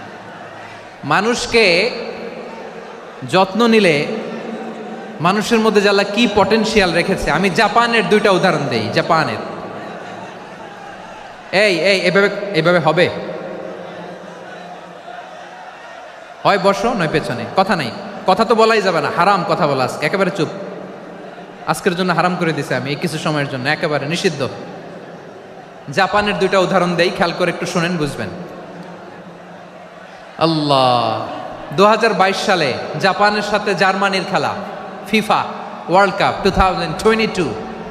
এক পক্ষে জাপান, আরেক পক্ষে কোন দেশ? কথা শোনে নাই। এক পক্ষে কোন দেশ? আরেক পক্ষে সবাই। এক পক্ষে আরেক পক্ষে। ওই খেলায় জিতেছিল জাপান, জিতেছিল 22 সালের এই ফিফা ওয়ার্ল্ড কাপে। জাপান ফুটবল খেলায় জিতে as a part of their celebration তারা খেলার পরে পুরো স্টেডিয়ামটারে ক্লিন করে। The fan base of Japan, লক্ষ লক্ষ মানুষ খেলা দেখতে যায়, তো এত ডাস্টবিনও তো নাই।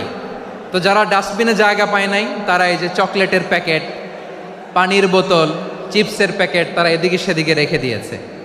জাপানের ভক্তরা, জাপানের ফলোয়াররা as a part of their celebration তারা খেলার পরে পুরো স্টেডিয়ামের সব ময়লা আবর্জনা ক্লিন করে তারপরে বিদায় নিয়েছে। তাদেরকে কি ক্লিন করার দায়িত্ব দেওয়া হয়েছিল? এই যশোর, জাপানের যে ছেলেরা খেলা দেখতে গেছিল ওদেরকে কি ক্লিন করার দায়িত্ব দিছিল? তারা কি স্টেডিয়ামের পরিচ্ছন্নতা কর্মী? তাদের আকল, তাদের সিক্স সেন্স তাদেরকে বলেছে। ছোটবেলা থেকে জাপান গভর্নমেন্ট ওদেরকে এত পরিচ্ছন্নতা শেখায়, ক্লিনলিনেস অ্যাওয়ারনেস ক্যাম্পেইন করায়।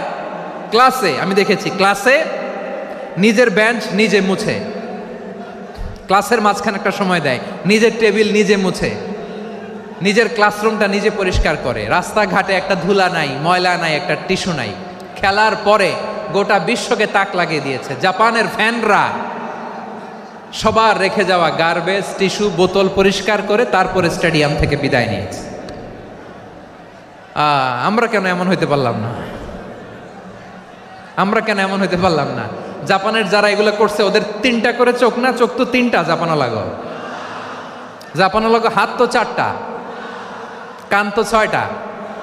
হ্যাঁ, নাকি আমার মতো 2 হাত 2 কানওয়ালা মানুষ? চোখে দেখলে ওটা মানুষ না। চিন্তা করছেন? তার মানে জাপানিজদেরকে যে গ্রুমিং করে শিখানোর মাধ্যমে পরিচ্ছন্ন বানানো গেছে, ওরা যেমনি মানুষ আমরাও মানুষ। আমাদের সন্তানদেরকে শেখালে তারাও পারবে, পারবে কিনা? 2 নম্বর উদাহরণ বলি। চট্টগ্রাম ফেনীতে যারা গিয়েছেন, মেঘনা গুমতি ব্রিজ প্রকল্প নাম শুনছেন? মেঘনা একটা ব্রিজ পার হওয়া লাগে। এই মেঘনা গুমতি, এখানে 3টা ব্রিজ কাঁচপুর সহ, এই 3টা ব্রিজের নির্মাণ কাজ, রেনোভেশনের কাজ দেয়া হয়েছিল জাপানের একটা কোম্পানিকে। কাকে?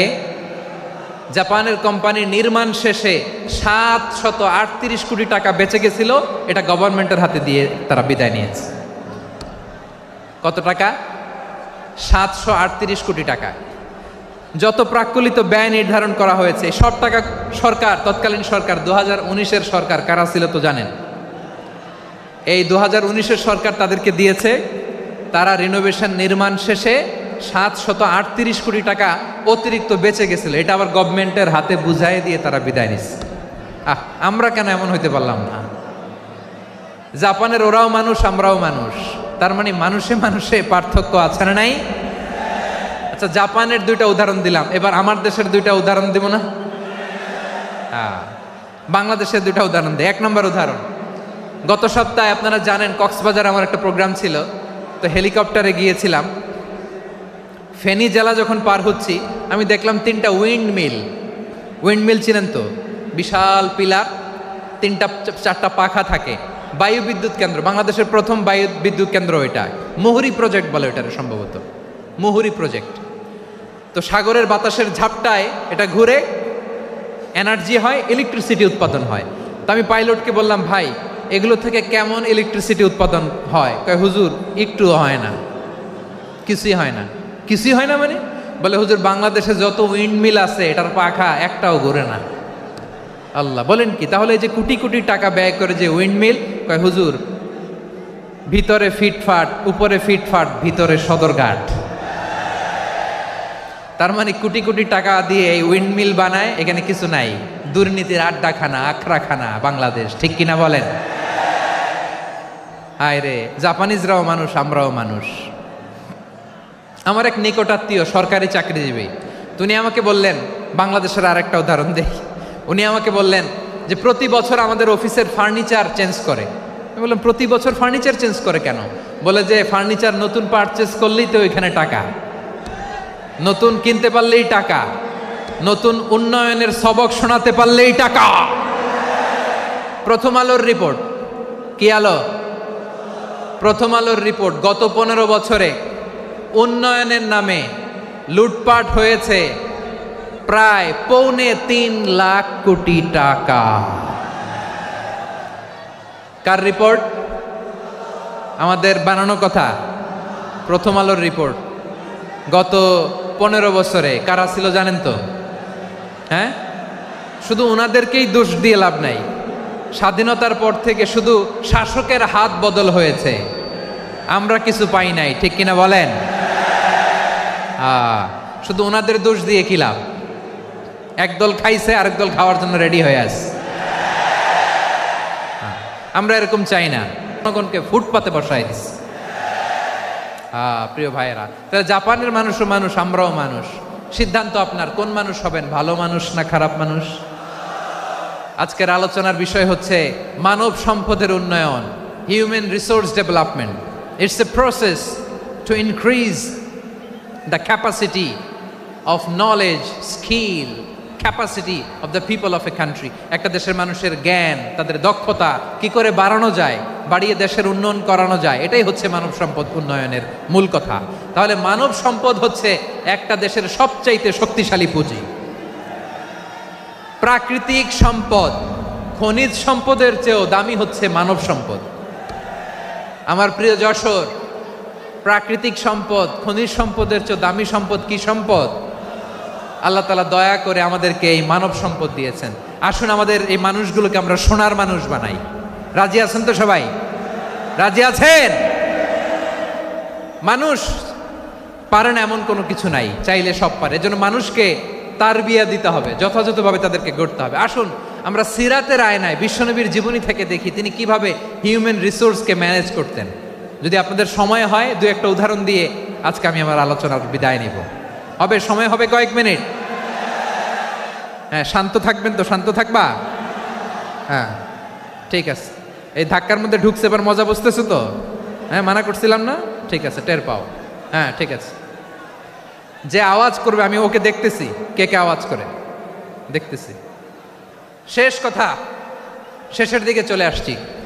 বিষ্ণু ইসলাম কিভাবে হিউম্যান রিসোর্সকে ম্যানেজ করতেন, মজার কথা আছে কয়েকটা, বলে বিদায় নিব। বিশ্বনবী কিভাবে এই মানব সম্পদকে ম্যানেজ করতেন। বিশ্বনবী he was a very good talent hunter, চৌকস ট্যালেন্ট হান্টার ছিল। কার মধ্যে কি ট্যালেন্ট আছে দেখলেই বুঝে ফেলতেন। সুবহানাল্লাহ পড়বেন না? কি নবী আমরা পেয়েছি! He was a very good talent hunter. আমার নবী তিনি চৌকস ট্যালেন্ট হান্টার ছিলেন। কার মধ্যে কি প্রতিভা বের করতেন, ওই প্রতিভাকে ইসলামের কল্যাণে কাজে লাগাতেন। সুবহানাল্লাহ বলেন। যাকে যেই জায়গায় সেট করলে ভালো হবে তাকে ওই জায়গায় সেট করতেন। কয়েকজন সাহাবীর জীবনী শোনাই। আবু মাহজুরা রাদিয়াল্লাহু তাআলা আনহু, মক্কার মুয়াজ্জিন, আগে ছিল মুশরিক, পরে হয়েছে মুমিন। উনি কিভাবে মুমিন হইলেন এই ঘটনাটা একটু আপনাদের শোনাতে চাই। তা আপনাদের তো সময় নাই হাতে। হ্যাঁ, সময় আছে?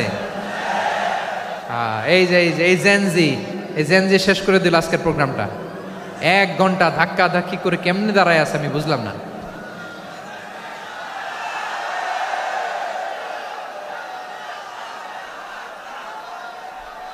না না, তাকবির না, তাকবির না, চুপ করতে হবে। What I need you stop, just shut up, চুপ। হ্যাঁ, ঠিক আছে, এভাবে। আবু মাহজুরা রাদিয়াল্লাহু তাআলা আনহু কিভাবে মুসলিম হলেন আওয়াজ করে শুনেন। হুনাইনের যুদ্ধ, 8ম হিজরি। বিষ্ণু ইসলাম হুনাইনের যুদ্ধ শেষে ফিরতেছেন, পথিমধ্যে বেলাল রাদিয়াল্লাহু তাআলা আনহু। এই যে আবার কথা, আই রে আল্লাহ রে, এখানে ধাক্কা ধাক্কি কেন? চলে যাও, পেছনে যাও, যাও পেছনে যাও। কি আজীব তামাশা!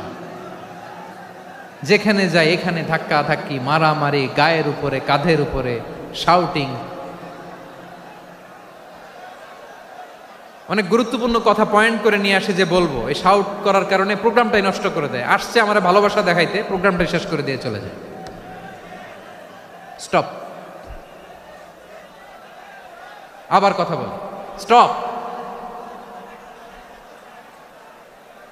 হুনাইনের যুদ্ধে 8ম হিজরি। কত হিজরি? সবাই বলেন না একটু, কত হিজরি? 8ম হিজরিতে হুনাইনের যুদ্ধে রাসূল সাল্লাল্লাহু আলাইহি ওয়াসাল্লাম ফিরে আসতেছেন মদিনায়। পথিমধ্যে বেলাল রাদিয়াল্লাহু তাআলা আনহু আজান দিচ্ছেন। কি দিচ্ছেন?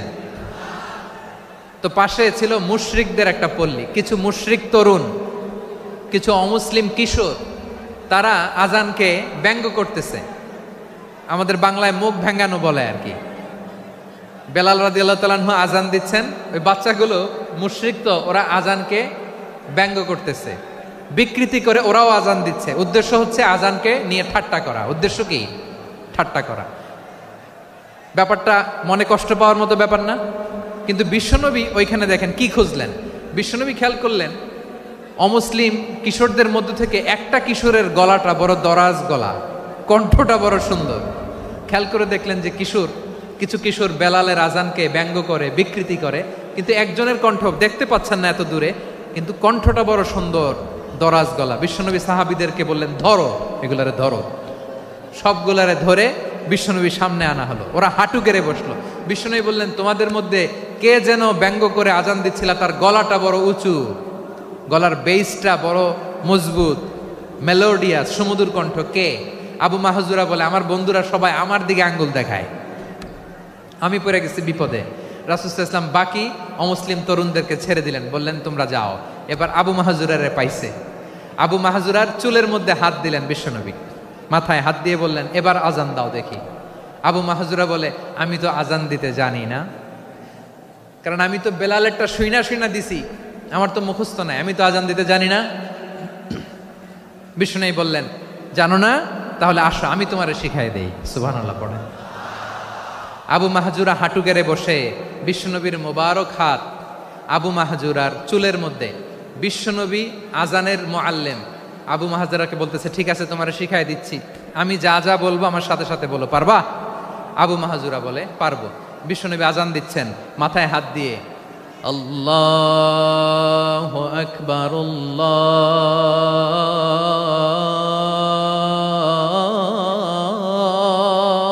আকবার।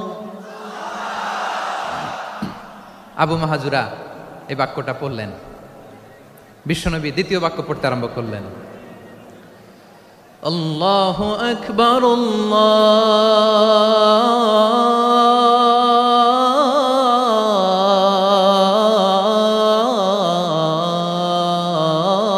আল্লাহু আকবার। আবু মাহজুরা এই বাক্যটাও বললেন। বিশ্বনবী আবু মাহজুরার মাথার মধ্যে হাত দিয়ে তৃতীয় বাক্য পড়লেন,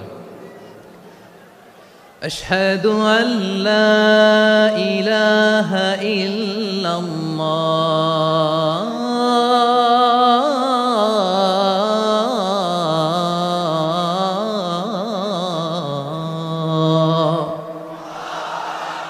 আবু মাহজুরা তৃতীয় বাক্য পড়লেন। বিশ্বনবী একটা বাক্য পরে আবু মাহজুরা পরে, বিশ্বনবী পরে আবু মাহজুরা পরে। আবু মাহজুরা কিন্তু অমুসলিম, মুশরিক।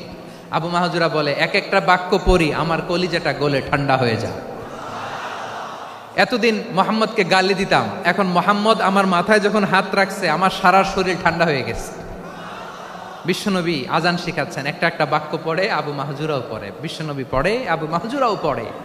পুরো বাক্যগুলো যখন শেষ, আজান শেষ, আবু মাহজুরাও যখন পুরো আজান পড়লেন, আবু মাহজুরা বললেন, এতদিন মোহাম্মদের চেহারা দেখলে আমার ঘৃণা লাগতো, আজ থেকে মোহাম্মদের চেহারার চেয়ে প্রিয় চেহারা আমার কাছে নাই।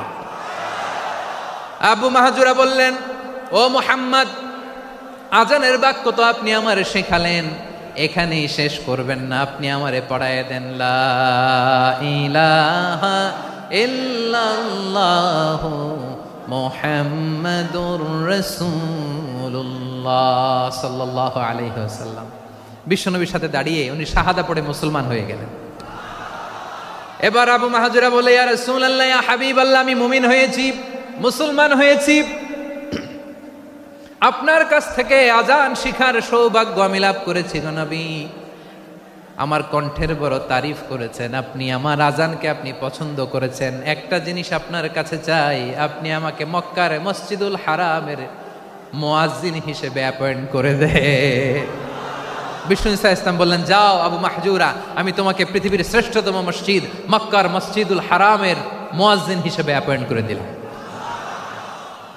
দেখছেন কিভাবে ট্যালেন্ট হান্টিং করতে হয়, কিভাবে হিউম্যান রিসোর্স মানব সম্পদকে ব্যবহার করতে হয়।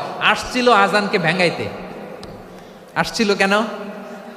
আজানকে ব্যঙ্গ করার জন্য, বিকৃত করার জন্য। আজানকে বিকৃত করতে যে ইসলামের সবচেয়ে শ্রেষ্ঠ মসজিদের মুয়াজ্জিন হয়ে গেল। পড়েন সুবহানাল্লাহ। হযরত আবু মাহজুরা রাদিয়াল্লাহু তাআলা আনহু ওনার এই সুললিত কণ্ঠ ব্যবহার করে মসজিদুল হারামে এত সুন্দর করে আল্লাহু আকবার বলে আজান দিতেন, মানুষগুলোর, মুসল্লিগুলোর, মক্কাবাসীর হৃদয়কে তিনি বিগলিত করে দিতেন, মানুষের হৃদয়কে ঠান্ডা হয়ে যেত। শুধু এখানেই শেষ না আমার যশোরের ভাইয়েরা, বিশ্বনবী যখন সাইয়েদনা আবু মাহজুরা রাদিয়াল্লাহু তাআলা আনহুকে আজান শিখাচ্ছিলেন, বলেন তো বিশ্বনবীর হাতটা কোথায় ছিল? আবু মাহজুরার মাথার সামনে, এই চুলের উপরে ছিল। আবু মাহজুরা ওই স্মৃতিটাকে ধারণ করবার জন্য, ওই স্মৃতিকে বহন করার জন্য বিশ্বনবীর মোবারক হাত আবু মাহজুরার কপালের চুলের যেই জায়গায় লেগেছে, মৃত্যুর আগের দিন পর্যন্ত আবু মাহজুরা মাথার ওই চুলে কোনোদিন ছুরি আর কামার লাগায় নাই, সেখানে কেচি লাগায় নাই, চুলের মধ্যে খুর লাগায় নাই। আবু মাহজুরা ডান দিকের চুল কাটতো, বাম দিকের চুল কাটতো, পেছনের চুল কাটতো, সামনের চুল কাটতো না। আবু মাহজুরা রাদিয়াল্লাহু তাআলা আনহুর সামনের চুলগুলো বড় হতে হতে যখন এত বড় হয়ে যায়, তিনি চুলগুলো পেঁচিয়ে মাথার মধ্যে রাখতেন, তারপরে তিনি পাগড়ি পরতেন। সবাই জিজ্ঞেস করতো, আবু মাহজুরা এটা আবার কেমন স্টাইল? দেখতে তোমারে কি বিদঘুটে লাগে? কেমন অড লাগে? কেমন খারাপ দেখা যায়? মক্কায় এমন কোনো মানুষ তো দেখি নাই, ডানে চুল কাটে, বায়ে চুল কাটে, পেছনে চুল কাটে, সামনে কাটে না। ওরে আবু মাহজুরা, কেমন দেখা যায় তোমারে? তুমি সামনের চুল কাটো না কেন? আবু মাহজুরা বলে, আমি হাঁটু গেড়ে পেয়ারা নবীর সামনে বসেছিলাম, আমার এই মাথার চুলের মধ্যে মুবারক হাত লাগিয়ে বিশ্বনবী নিজে আমাকে আজানের প্রতিটা বাক্য শিক্ষা দিয়েছেন।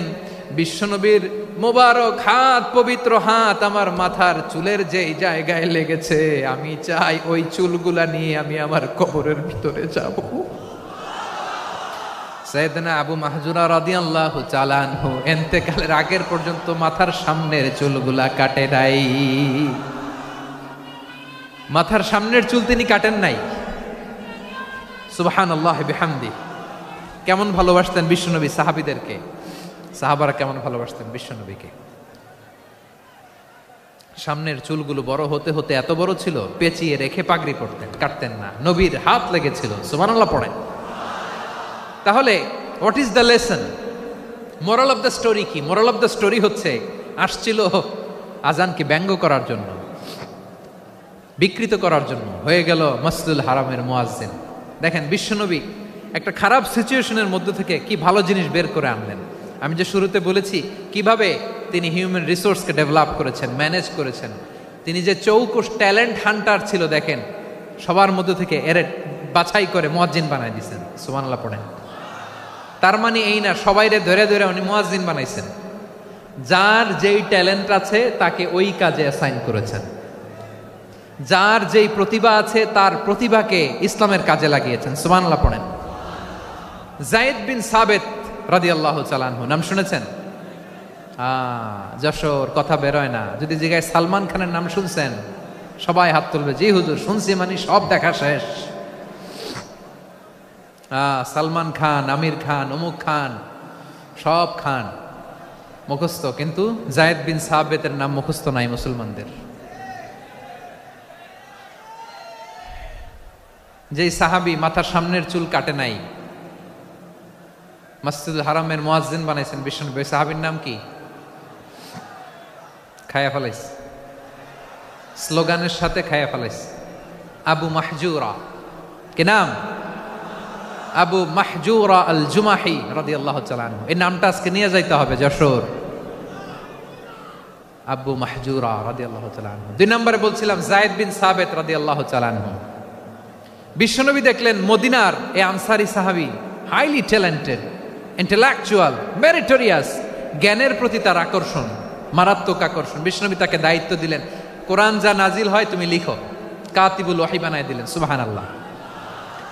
যায়েদ বিন সাবিতরে আবার আজান শিখান নাই, কারণ তার মধ্যে বিশ্বনবী প্রতিভা দেখেছেন, একাডেমিক প্রতিভা। বিশ্বনবীর একাডেমিক প্রজেক্টগুলো তিনি হ্যান্ডেল করতেন। যায়েদ বিন সাবিত ছিল বিশ্বনবীর ব্যক্তিগত সচিব। কি ছিল? ব্যক্তিগত সচিব। বোঝেন নাই? বিশ্বনবীর ব্যক্তিগত সচিব এবং দোভাষী। ইহুদিরা কিছু লিখে দিলে এটার অর্থ বিশ্বনবীরে বুঝায় দিতেন, আবার ইহুদিদের কাছে কিছু লিখতে হলে তিনি লিখে দিতেন। বিশ্বনবী একদিন বললেন, ইন্নী ওয়াল্লাহি মা আমানু ইয়াহুদা আলা কিতাব, ইহুদিরা যে চিঠি পাঠায় অর্থ তো বুঝি না, আরেক ইহুদি আইনে অর্থ করা লাগে। আবার ইহুদিদের কাছে কিছু লিখে পাঠাইতে চাইলে আমরা তো লিখতে পারি না, ইহুদিরে দিয়ে লেখা লাগে। ওরা যে পৈরা শোনায় লিখে দেয়, আমি ওদের বিশ্বাস করি না। আমার নিজের একজন লোক দরকার। বিশ্বনবী এই জায়েদ বিন সাবেতকে চুজ করলেন ল্যাঙ্গুয়েজের জন্য। উনি বললেন, জায়েদ, তোমার সফট স্কিলকে ডেভেলপ করতে হবে, তুমি হিব্রু ল্যাঙ্গুয়েজ শিখে ফেলো। জায়েদ বিন সাবেত বলল, বিশ্বনবীর মোটিভেশন আর ইন্সপিরেশন পেয়ে আমি 15 দিনে ইহুদিদের এই হিব্রু ল্যাঙ্গুয়েজ শিখে ফেললাম। শুধু শিখে ফেললাম না, হাত্তা হাদিকতু, even I became master in the language. এই ভাষা আমি পারদর্শী হয়ে গেলাম। এরপরে ইহুদিরা চিঠি লিখে পাঠালে আর কোনো ইহুদি ডাকা লাগতো না, আমি নবীর এটার অর্থ শুনে পরে বুঝাই দিতাম। আবার ইহুদিদের কাছে চিঠি লেখা লাগলে আমি জায়েদ বিন সাবেত চিঠি লিখে দিতাম। সুবহানাল্লাহ। দেখেন, এত সাহাবীর মধ্য থেকে বিশ্বনবীর একাডেমিক প্রজেক্ট, ব্যক্তিগত সচিব, দোভাষী হিসেবে তিনি জায়েদ বিন সাবেতের মতো তরুণকে নির্বাচিত করেছেন। কেমন ট্যালেন্ট হান্টার ছিল আমার নবী! সুবহানাল্লাহ পড়বেন না? বিশ্বনবীর ইন্তেকালের পরে সাইয়েদনা আবু বকর রাদিয়াল্লাহু তাআলা আনহু যখন খলিফা হয়ে আসলেন, কোরআনকে সংকলনের দায়িত্ব দেয়া লাগবে, কোন সাহাবীকে দিবেন? সব সাহাবারা মিলে পরামর্শ করলেন। সাইয়েদনা আবু বকর, ওমর সবাই মিলে বিশাল কোরআন সংকলনের গুরু দায়িত্ব বিশ্বনবীর ব্যক্তিগত সচিব, বিশ্বনবীর দুভাষী, বিশ্বনবীর সিলেক্ট করাই লোক জায়েদ ইবনে সাবেত রাদিয়াল্লাহু তাআলা আনহুকে দিয়েছে।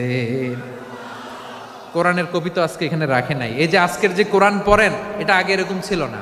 কোরআন নাজিল হলে সাহাবারা চামড়ার, ওটের চামড়ায় লিখে ফেলতো, ওটের চ্যাপ্টা হাড্ডির মধ্যে লিখে ফেলতো, গাছের গুড়ির মধ্যে লিখে ফেলতো, বিভিন্ন জনের কাছে ছড়ানো ছিটানো ছিল।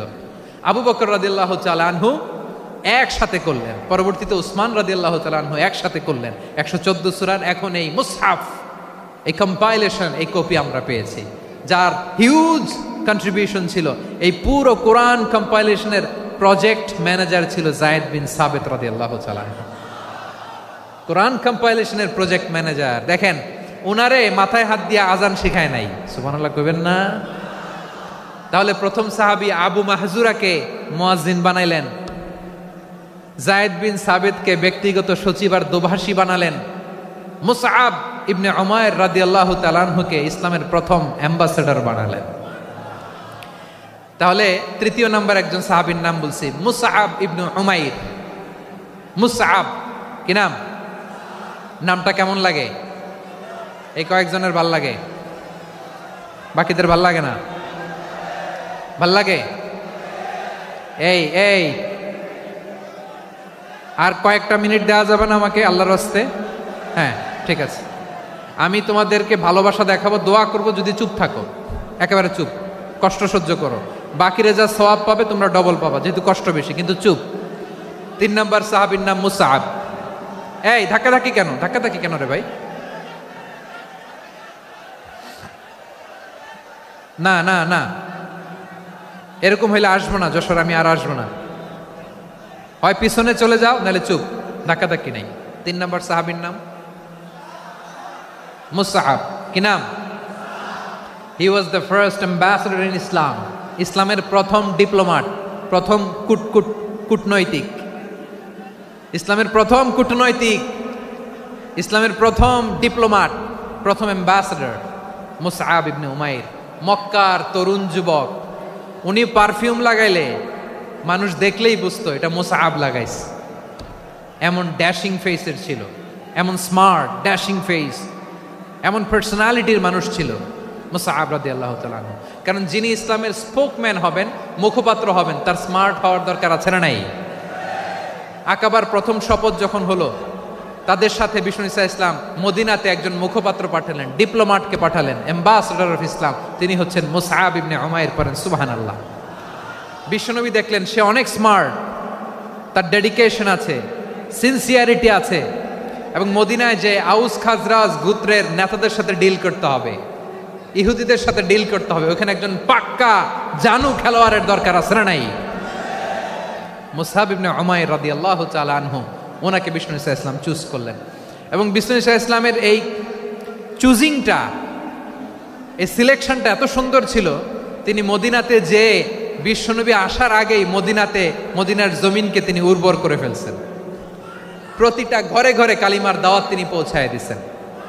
জুমার বিধান নাজিল হয়েছে, কিন্তু মক্কায় পরিবেশ নাই জুমা পালনের। বিষ্ণু ইসলাম একজনকে দিয়ে খবর পাঠালেন, যাও মদিনায় মুসাবকে যেয়ে বলো, মুসাব তো আমার শিক্ষক, আমার স্পোকম্যান, মদিনাতে যেন তারা জুমা কায়েম করে। বিশ্বনবীর আগেই মুসাব মদিনার মুসলিমদেরকে নিয়ে মদিনায় প্রথম জুমা কায়েম করে ফেলছে। কোন সুবহানাল্লাহ। ডিপ্লোম্যাটদের কেমন হইতে হয়, অ্যাম্বাসেডারের কেমন হইতে হয়, মুসাব রাদিয়াল্লাহু তাআলা আনহুর কাছ থেকে শিখে নাও। মুসাব নামটা কেমন লাগে? যশোর যাদের সন্তান হবে, ছেলে সন্তান, আমার রাস্তায় পাইলে সবাই জিজ্ঞেস করে, হুজুর একটা নাম দেন, আমার ছেলে হবে। যশোরবাসীর জন্য আমি একটা নাম দিয়ে দিলাম, নাম রাখতে হবে মুসাব। কি নাম? নামটা যাদের ভাল লাগে, ছেলে সন্তান অনাগত আসবে, মনে চাইলে নাম রেখে দিবেন মুসাব রাদিয়াল্লাহু তাআলা আনহুর নামে মুসাব। তাহলে মুসাব রাদিয়াল্লাহু তাআলা আনহুকে বিশ্বনবী ল্যাঙ্গুয়েজ শিখান নাই, সফট স্কিল শিখান নাই। জায়েদ রাদিয়াল্লাহু তিনি হিব্রু ল্যাঙ্গুয়েজ শিখেছেন, সুরিয়ানি শিখেছেন, কিন্তু মুসাবকে তিনি বানিয়েছেন the spokesman of Islam, the first diplomat, the ambassador of Islam. সুবহানাল্লাহ পড়বেন না? আব্দুল্লাহ ইবনে আব্বাস রাদিয়াল্লাহু তাআলা আনহু বিশ্বনবীর কাজিন, চাচাতো ভাই। আবার মাইমুনা রাদিয়াল্লাহু তাআলা আনহু, মাইমুনা নবীর স্ত্রী, তিনি ছিলেন আব্দুল্লাহর আপন খালা। তো নবীর বউ যদি ওনার খালা হয়, নবী তার কি? বুঝে নাই, নবী তার কি? খালু। তাহলে সম্পর্ক অনেক গভীর, কাজিন আবার খালু। ছোট্ট মানুষ, তাই রাতে মাঝে মাঝে ঘরে থাকতো। বিশ্বনবী দেখলেন আব্দুল্লাহ যেহেতু আমার ঘরে ঢুকতে পারে, আব্দুল্লাহরে এই উম্মতের বড় শিক্ষাবিদ বানাইতে হবে। কথা বোঝে নাই?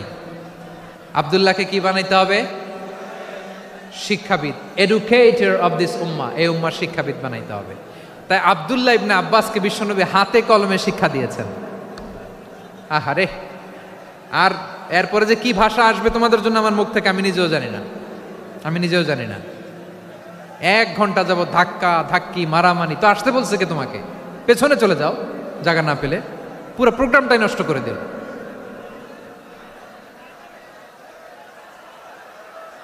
জি, আমার দিকে তাকান, আমি শেষ করে দিচ্ছি। হবে না, ইন্টেলেকচুয়াল আলোচনা এখানে হবে না, আমি বুঝতে পারছি, আমি শেষ করে দিচ্ছি। আব্দুল্লাহ ইবনে আব্বাস রাদিয়াল্লাহু তাআলা আনহু, মনোযোগ দিয়ে কয়েকটা মিনিট শুনুন, আমি এখনই শেষ করে দিচ্ছি, এরপর আওয়াজ করবে। এই যে এগুলো কি আমি বুঝলাম না।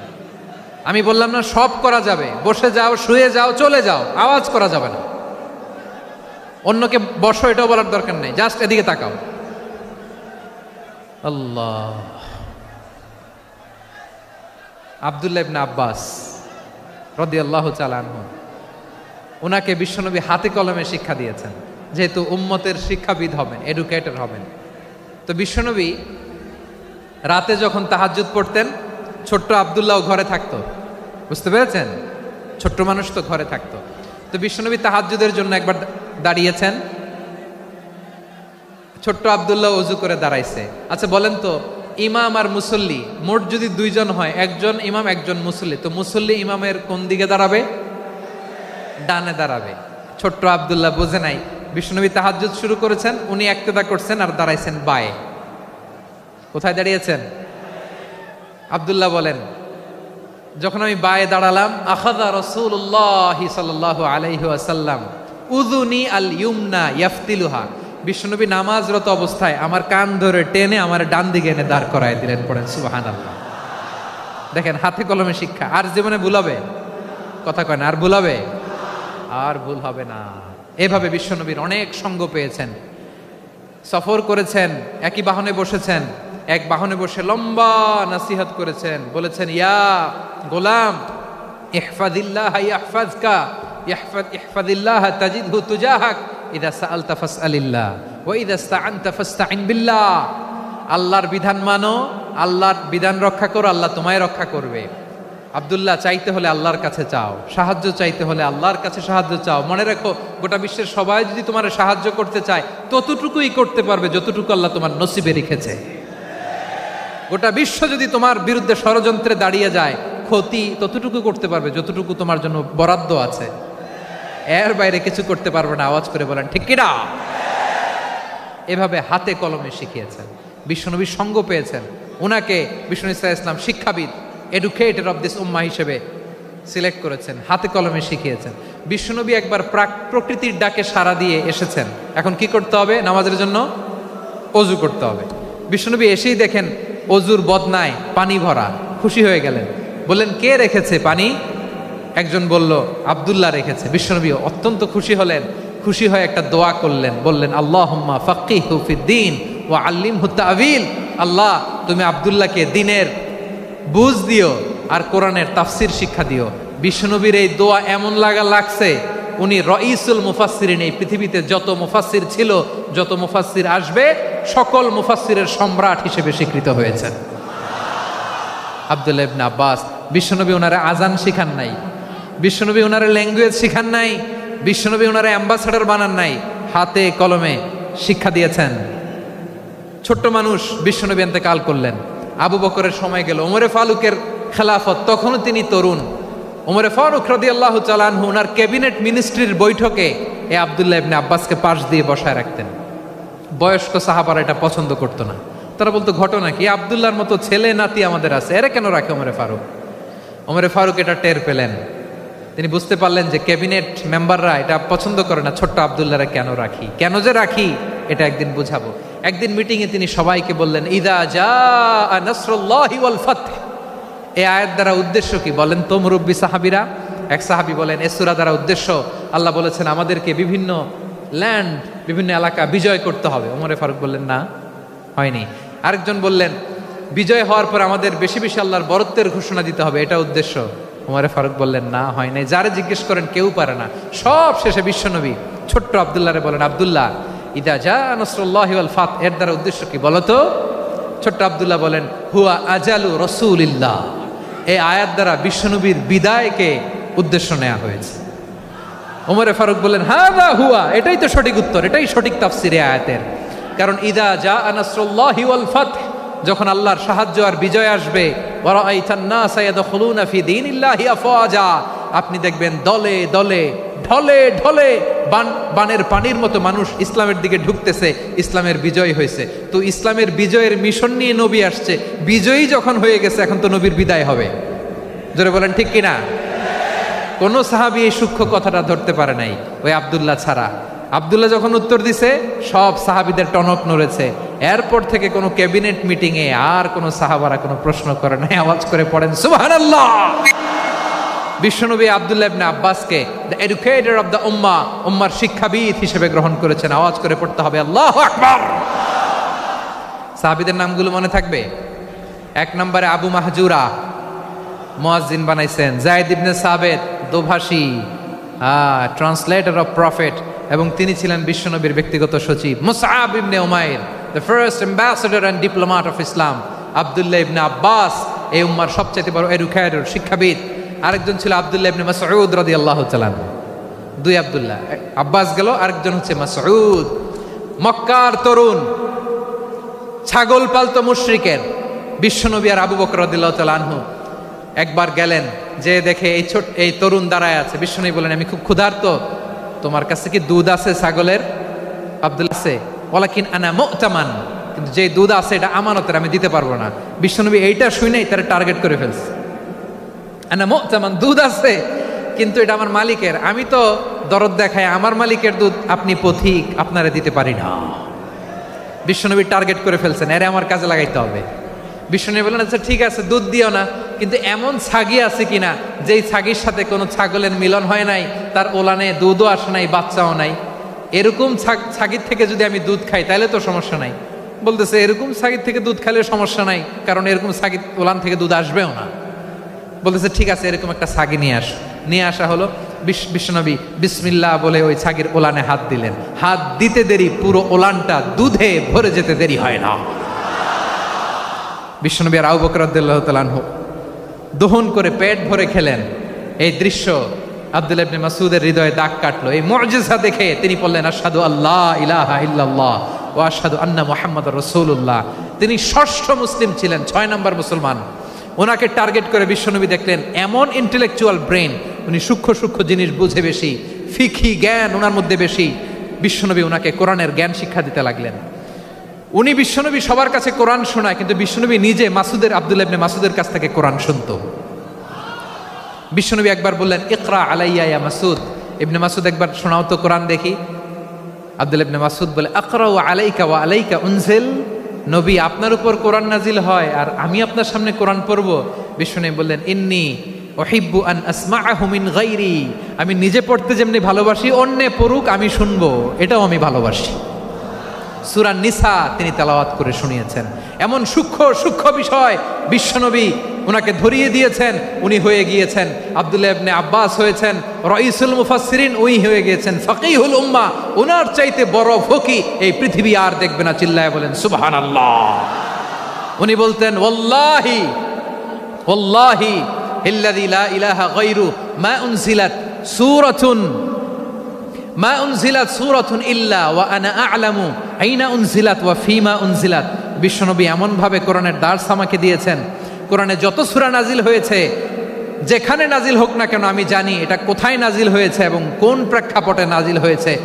এমন একটা সূরা নাই যে সূরার কোথায় নাজিল হয়েছে আমি মাসুদের জানা নাই, কোন প্রেক্ষাপটে নাজিল হয়েছে আমার জানা নাই। এরকম ঘটবে না। চিল্লায় বলেন আল্লাহু আকবার। এই আব্দুল্লাহ ইবনে মাসউদ রাদিয়াল্লাহু তাআলা আনহু ওমর ফারুকের সময় কুফার চিফ জাস্টিস ছিলেন। কুফা নগরীর চিফ জাস্টিস বুঝেন নাই? বিচারপতি। কি ছিলেন? সবাই বলে নাই কি ছিলেন? বিচারপতি ছিলেন। এবং ওনার যে ফিকহি জ্ঞানের ধারা, এটাই আলকামা, ইব্রাহিম আন-নাখাই, হাম্মাদ ইবনে সুলাইমান হয়ে ইমাম আবু হানিফা পর্যন্ত পৌঁছেছে। এবং ওনার ফিকহি জ্ঞানের ধারাই হানাফি মাযহাবে অ্যাকসেপ্ট হয়েছে। আজও এগুলো হানাফি মাযহাবে চর্চিত হয়। হানাফি মাযহাবের সব ফিক আব্দুল্লাহ ইবনে মাসউদের ফিকহি জ্ঞানের ধারা থেকে নেওয়া হয়েছে। চিল্লায় পড়েন সুবহানাল্লাহ। তাহলে উনাকে বিশ্বনবী বানিয়েছেন জুরিস্ট, আইনবিদ, ফাকিহ। উনারে আজান শিখান নাই। হিউম্যান রিসোর্স ডেভেলপমেন্ট কিভাবে করবেন, মানব সম্পদের উন্নয়ন কিভাবে করতে হয়, কিভাবে যার যেখানে প্রতিভা কাজে লাগাতে হয় উনি দেখিয়েছেন। সুবহানাল্লাহ পড়বেন না? খালিদ বিন ওয়ালিদ নাম শুনছেন? কে কে শোনেন নাই হাত তোলেন। কি ছিলেন? বীর যোদ্ধা ছিলেন খালিদ বিন ওয়ালিদ। কিন্তু তিনি ইসলাম ধর্ম গ্রহণ করেছেন অনেক দেরিতে, 8ম হিজরিতে। তার মানে 8ম হিজরির আগে উনি মুশরিকদের পক্ষে লড়াই করেছেন। ওনার হাতে কত মুসলিম সাহাবী যে নিহত হয়েছে হিসাব নাই। বিশ্বনবী টার্গেট করে রাখছে, তুমি আমাদের মুসলিমদের এত ক্ষতি করলা, তুমি যখন মুসলমান হবা তোমার দিয়ে আমি এমন কাম করামু যে এটা আর কেউ করতে পারবে না। সুবহানাল্লাহ নাই? যশোর ক্লান্ত হয়ে গেছে।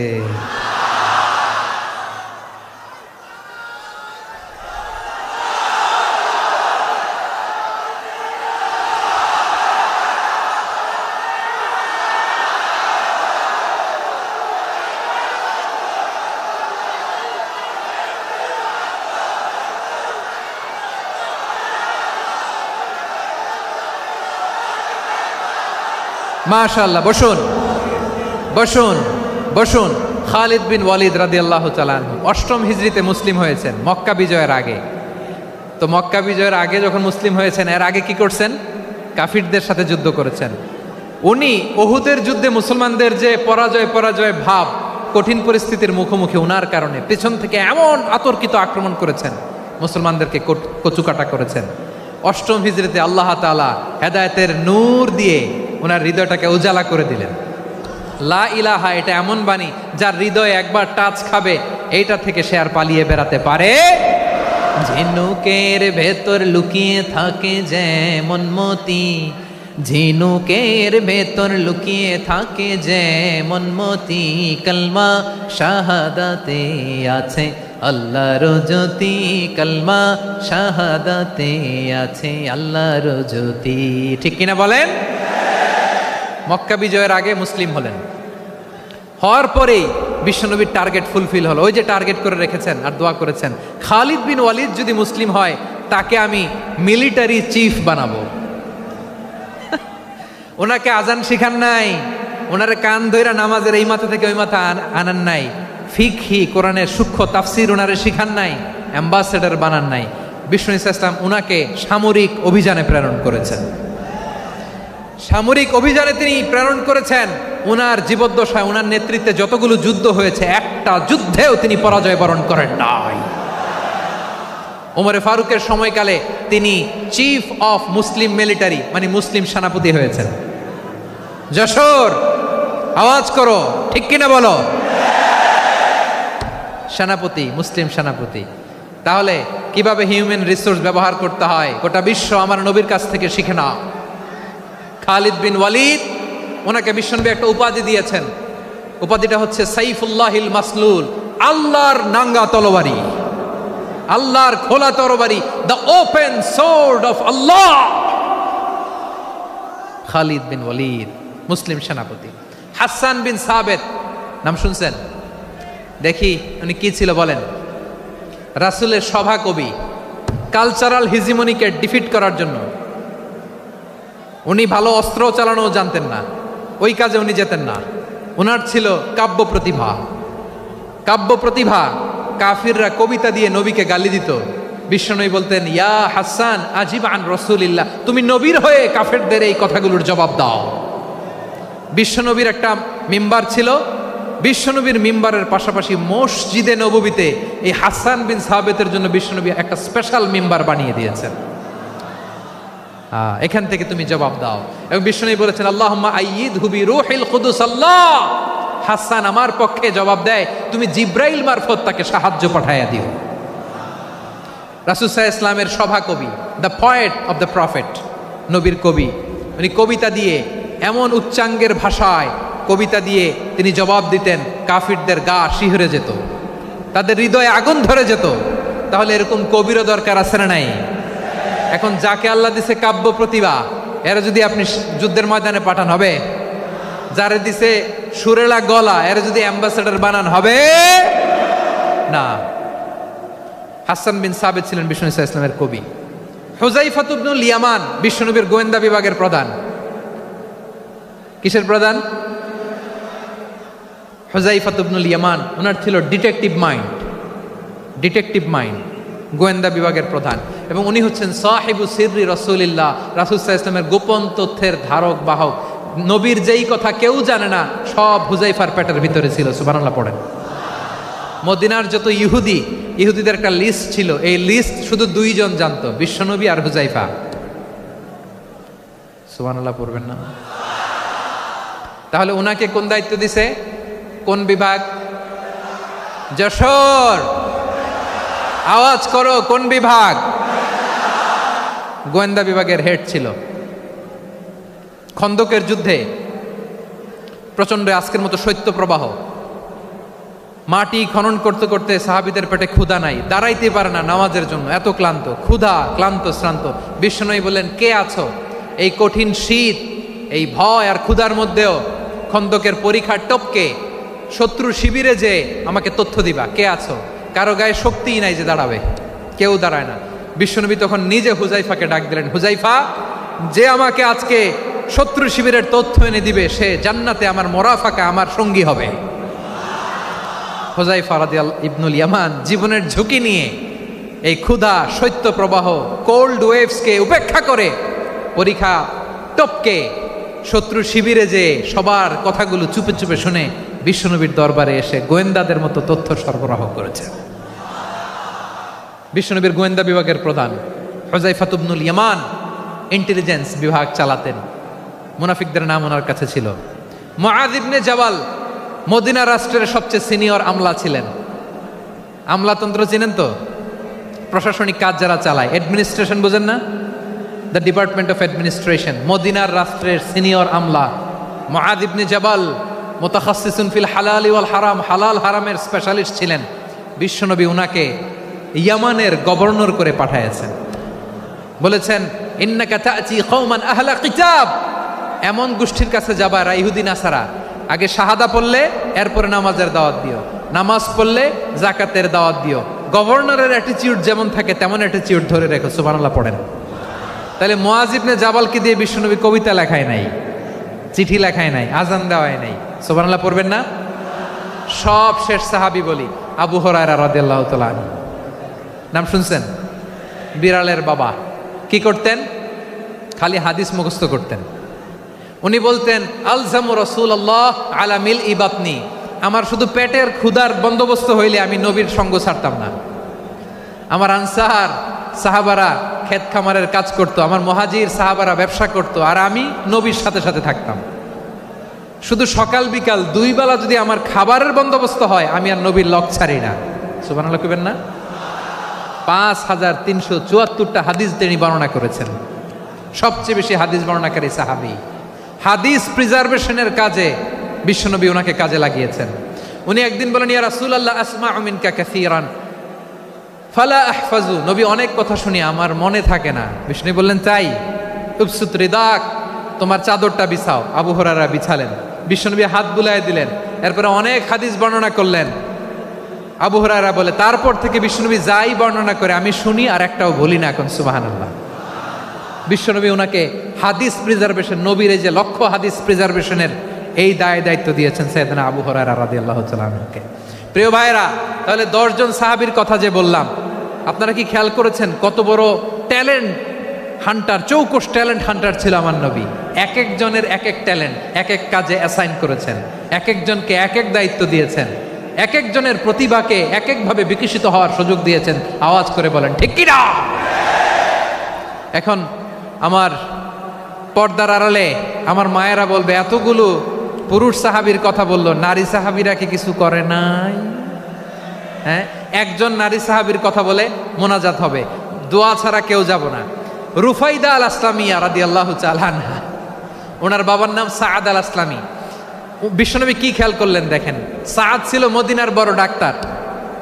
এই নারী সাহাবী রুফাইদা বাবার কাছ থেকে চিকিৎসা বিদ্যা শিখেছেন। যখন শিখছে, বিশ্বনবী দেখলেন আমার তো প্রতি সপ্তাহে সপ্তাহে যুদ্ধে আহত সাহাবীদের সেবা দিবে কে? বিশ্বনবী রুফাইদাকে বললেন, রুফাইদা তুমি মসজিদে নববীর পাশে একটা মেডিকেল ক্যাম্প করো। এই যে সাকিনা আদ্দিন মেডিকেলের আমার ছাত্রী বন্ধুরা শুনে রাখো, তোমাদের আইকন হচ্ছে এই রুফাইদা আল আসলামিয়া। বিশ্বনবীর ডিরেকশন অনুযায়ী তিনি মসজিদে নববীর পাশে একটা মেডিকেল ক্যাম্প করলেন এবং আহত সাহাবাদের চিকিৎসা উনি ওনার টিম নিয়ে দিতেন। বিশ্বনবীর পরামর্শে উনি আনসারি এবং মুহাজির মহিলা সাহাবীদেরকে নিয়ে একটা স্পেশাল মেডিকেল টিম গঠন করলেন। খায়বার যুদ্ধে 7ম হিজরিতে যখন বিশ্বনবী যায়, উনি ওনার টিম নিয়ে আসলেন, বললেন, ইয়া রাসূলুল্লাহ আমরা তো তলোয়ার চালাতে পারি না, আমরা তো তীর মারতে পারি না, আপনি যদি অনুমতি দেন খায়বার অভিযানে আমি আমার টিম নিয়ে মেডিকেল টিমের সেবাটা সার্ভিসটা দিতে চাই। পড়েন সুবহানাল্লাহ। বিশ্বনবী অনুমতি দিলেন, যোদ্ধা সাহাবীদের সাথে রুফাইদা আল আসলামিয়া উনিও মেডিকেল টিম নিয়ে অগ্রসর হলেন। খায়বারের প্রতিটা আহত ইনজুর্ড সাহাবী যারা ইনজুরির শিকার হয়েছেন সবাই রুফাইদা আল আসলামিয়ার এই মেডিকেল ক্যাম্প থেকে চিকিৎসা সহায়তা পেয়েছেন। সুবহানাল্লাহ পড়েন। দেখেন কিভাবে বিশ্বনবী ট্যালেন্ট বাছাই করতেন। আপনি অবাক হবেন, বাহরাইনের মেডিকেল ইউনিভার্সিটিতে রুফাইদা আল আসলামিয়া মেডিকেল প্রাইজ অ্যাওয়ার্ড প্রতি বছর দেয়া হয়।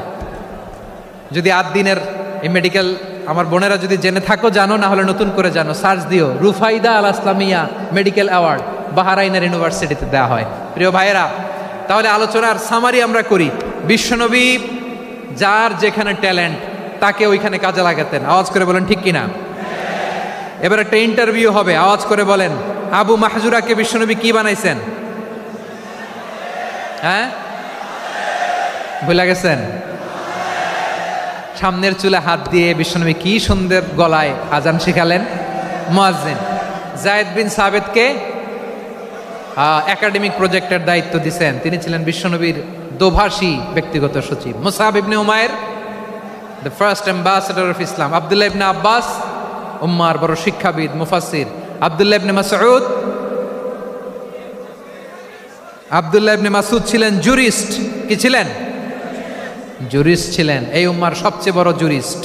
খালিদ বিন ওয়ালিদ সেনাপ্রধান। হাসান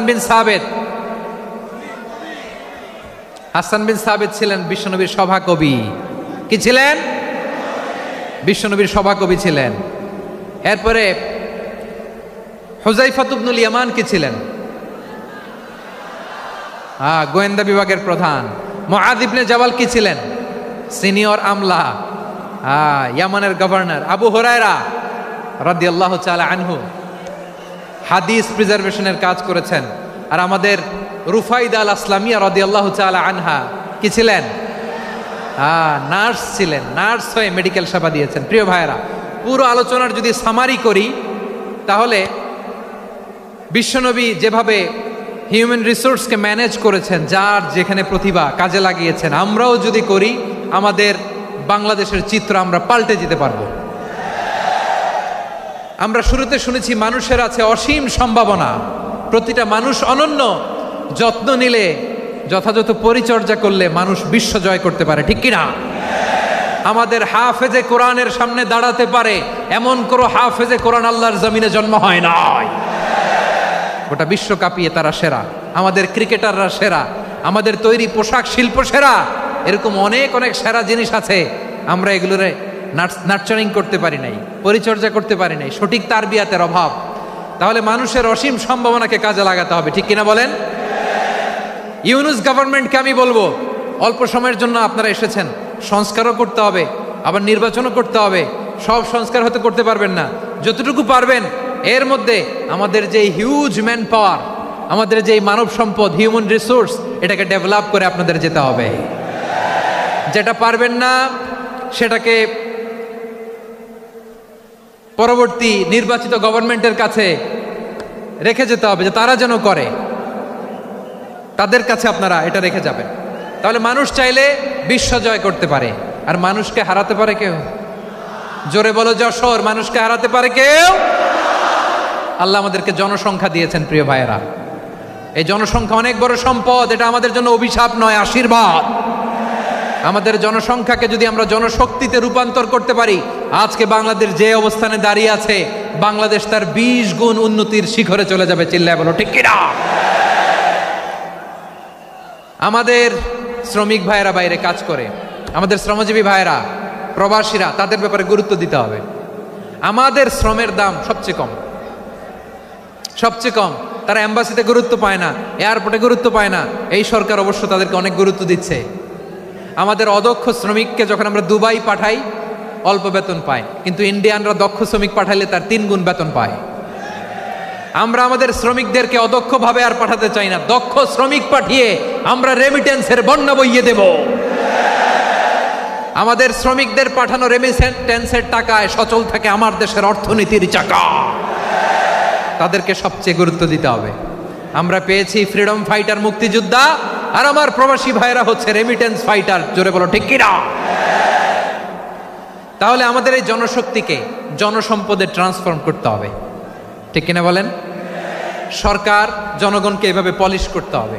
মা বাবারা ছেলে মেয়েদের মধ্যে কার কোন যোগ্যতা, তাকে ওইভাবে কাজে লাগাতে হবে। সবার A+ পাওয়ার কোনো দরকার নাই। আমাদের দেশে একটা টেন্ডেন্সি আছে, পরীক্ষায় A+ না পাইলে কই তুই কি করলি, পাশের বাড়ির ছেলে A+ পাইছে, যা ওর পা ধোয়া পানি খা। কি খা? তা আমি ভাবছি যে পা ধোয়া, A+ পাওয়া ছেলেদের পা ধোয়া পানির একটা পানির ব্র্যান্ড বানাইতে হবে। এরকম লেখা থাকবে, A+ পাওয়া ছেলেদের পা ধোয়া পানি। খাওয়া নাই, এগুলার খাওয়া নাই। ওরে আল্লাহ A+ পাওয়ার জন্য বানাইছে, আর আপনার ছেলেকে এই A+ গুলারে নিয়ন্ত্রণ করার জন্য আল্লাহ বানাইছে। ওকে দিয়ে আল্লাহ কি করবে আপনি জানেনই না। একটা A+, একটা A গ্রেড একটা মানুষের জীবনকে ঠিক করে দিতে পারে না। আপনার ছেলেকে আল্লাহ অন্যদিকে যোগ্যতা দিয়েছে। ওদের মনোবল ভাঙবেন না, খবরদার, খবরদার। ছেলে মেয়েদের মনোবল ভাঙবেন না।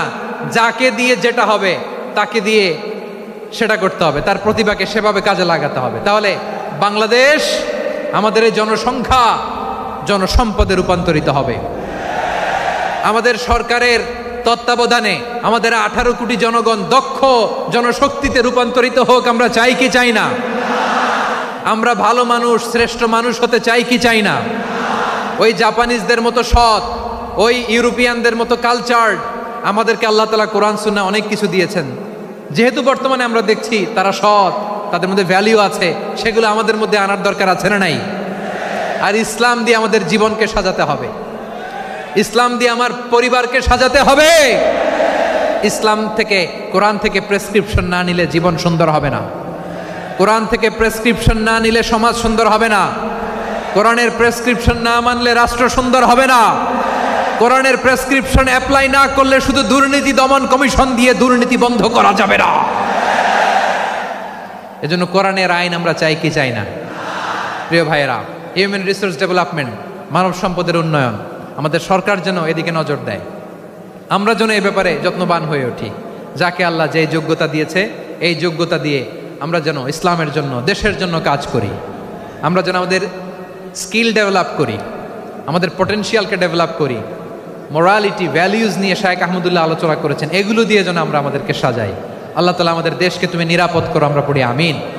আল্লাহ আমার 18 কোটি জনগণকে তুমি জনশক্তিতে রূপান্তরিত করো, আমিন। আল্লাহ আমরা হাতে হাত রেখে কাঁধে কাঁধ মিলিয়ে ভাইয়ে ভাইয়ে যেন এই দেশকে গড়তে পারি, আল্লাহ তুমি তৌফিক দান করো, আমরা পড়ি আমিন। আমার প্রিয় মহিউদ্দিন ভাই বলেছেন, হুজুর এমন একটা ঘোষণাপত্র দিয়ে যাবেন আজকের এই ঐতিহাসিক যশোরের প্রোগ্রামে, যেটা গোটা বাংলাদেশে মানুষ এটার উপর আমল করে। আমি যে কথাটা বলেছি এটাই, আসুন আমরা আমাদের জনসংখ্যাকে জনসম্পদে ট্রান্সফর্ম করি। আমাদের জনসংখ্যাকে আমরা যেন জনশক্তিতে রূপান্তরিত করি। জনসংখ্যাকে ট্রান্সফর্ম করে জনশক্তি দিয়ে আমরা যেন আগামীর বাংলাদেশ, স্বাধীন বাংলাদেশ 2.0-কে গড়ে তুলি। আল্লাহ তাআলা আমাদের সবাইকে কথাগুলো বোঝার, আমল করার তৌফিক দান করুন। এই জেনজি, ক্ষমা করে দিও আমাকে, অনেক ধমক দিছি, বকা দিছি। আল্লাহ তোমাদেরকে করুক, কবুল করুক, যশোরবাসীকে কবুল করুক, আদ দিনকে কবুল করুক, এই মেডিকেল কলেজকে কবুল করুক, ইসলামের জন্য বাদ ভাঙা এই জোয়ার এবং উচ্ছ্বাসকে আল্লাহ তাআলা কবুল করুক। হাযা মা ইনদি ওয়াল ইলমু ইনদাল্লাহ আলাইহি তাওয়াক্কালতু ওয়া ইলাইহি উনীব। সুবহানাকাল্লাহুম্মা ওয়া বিহামদিকা আশহাদু আল্লা ইলাহা ইল্লা আনতা আস্তাগফিরুকা ওয়া আতুবু ইলাইক। আল্লাহুম্মা আমিন।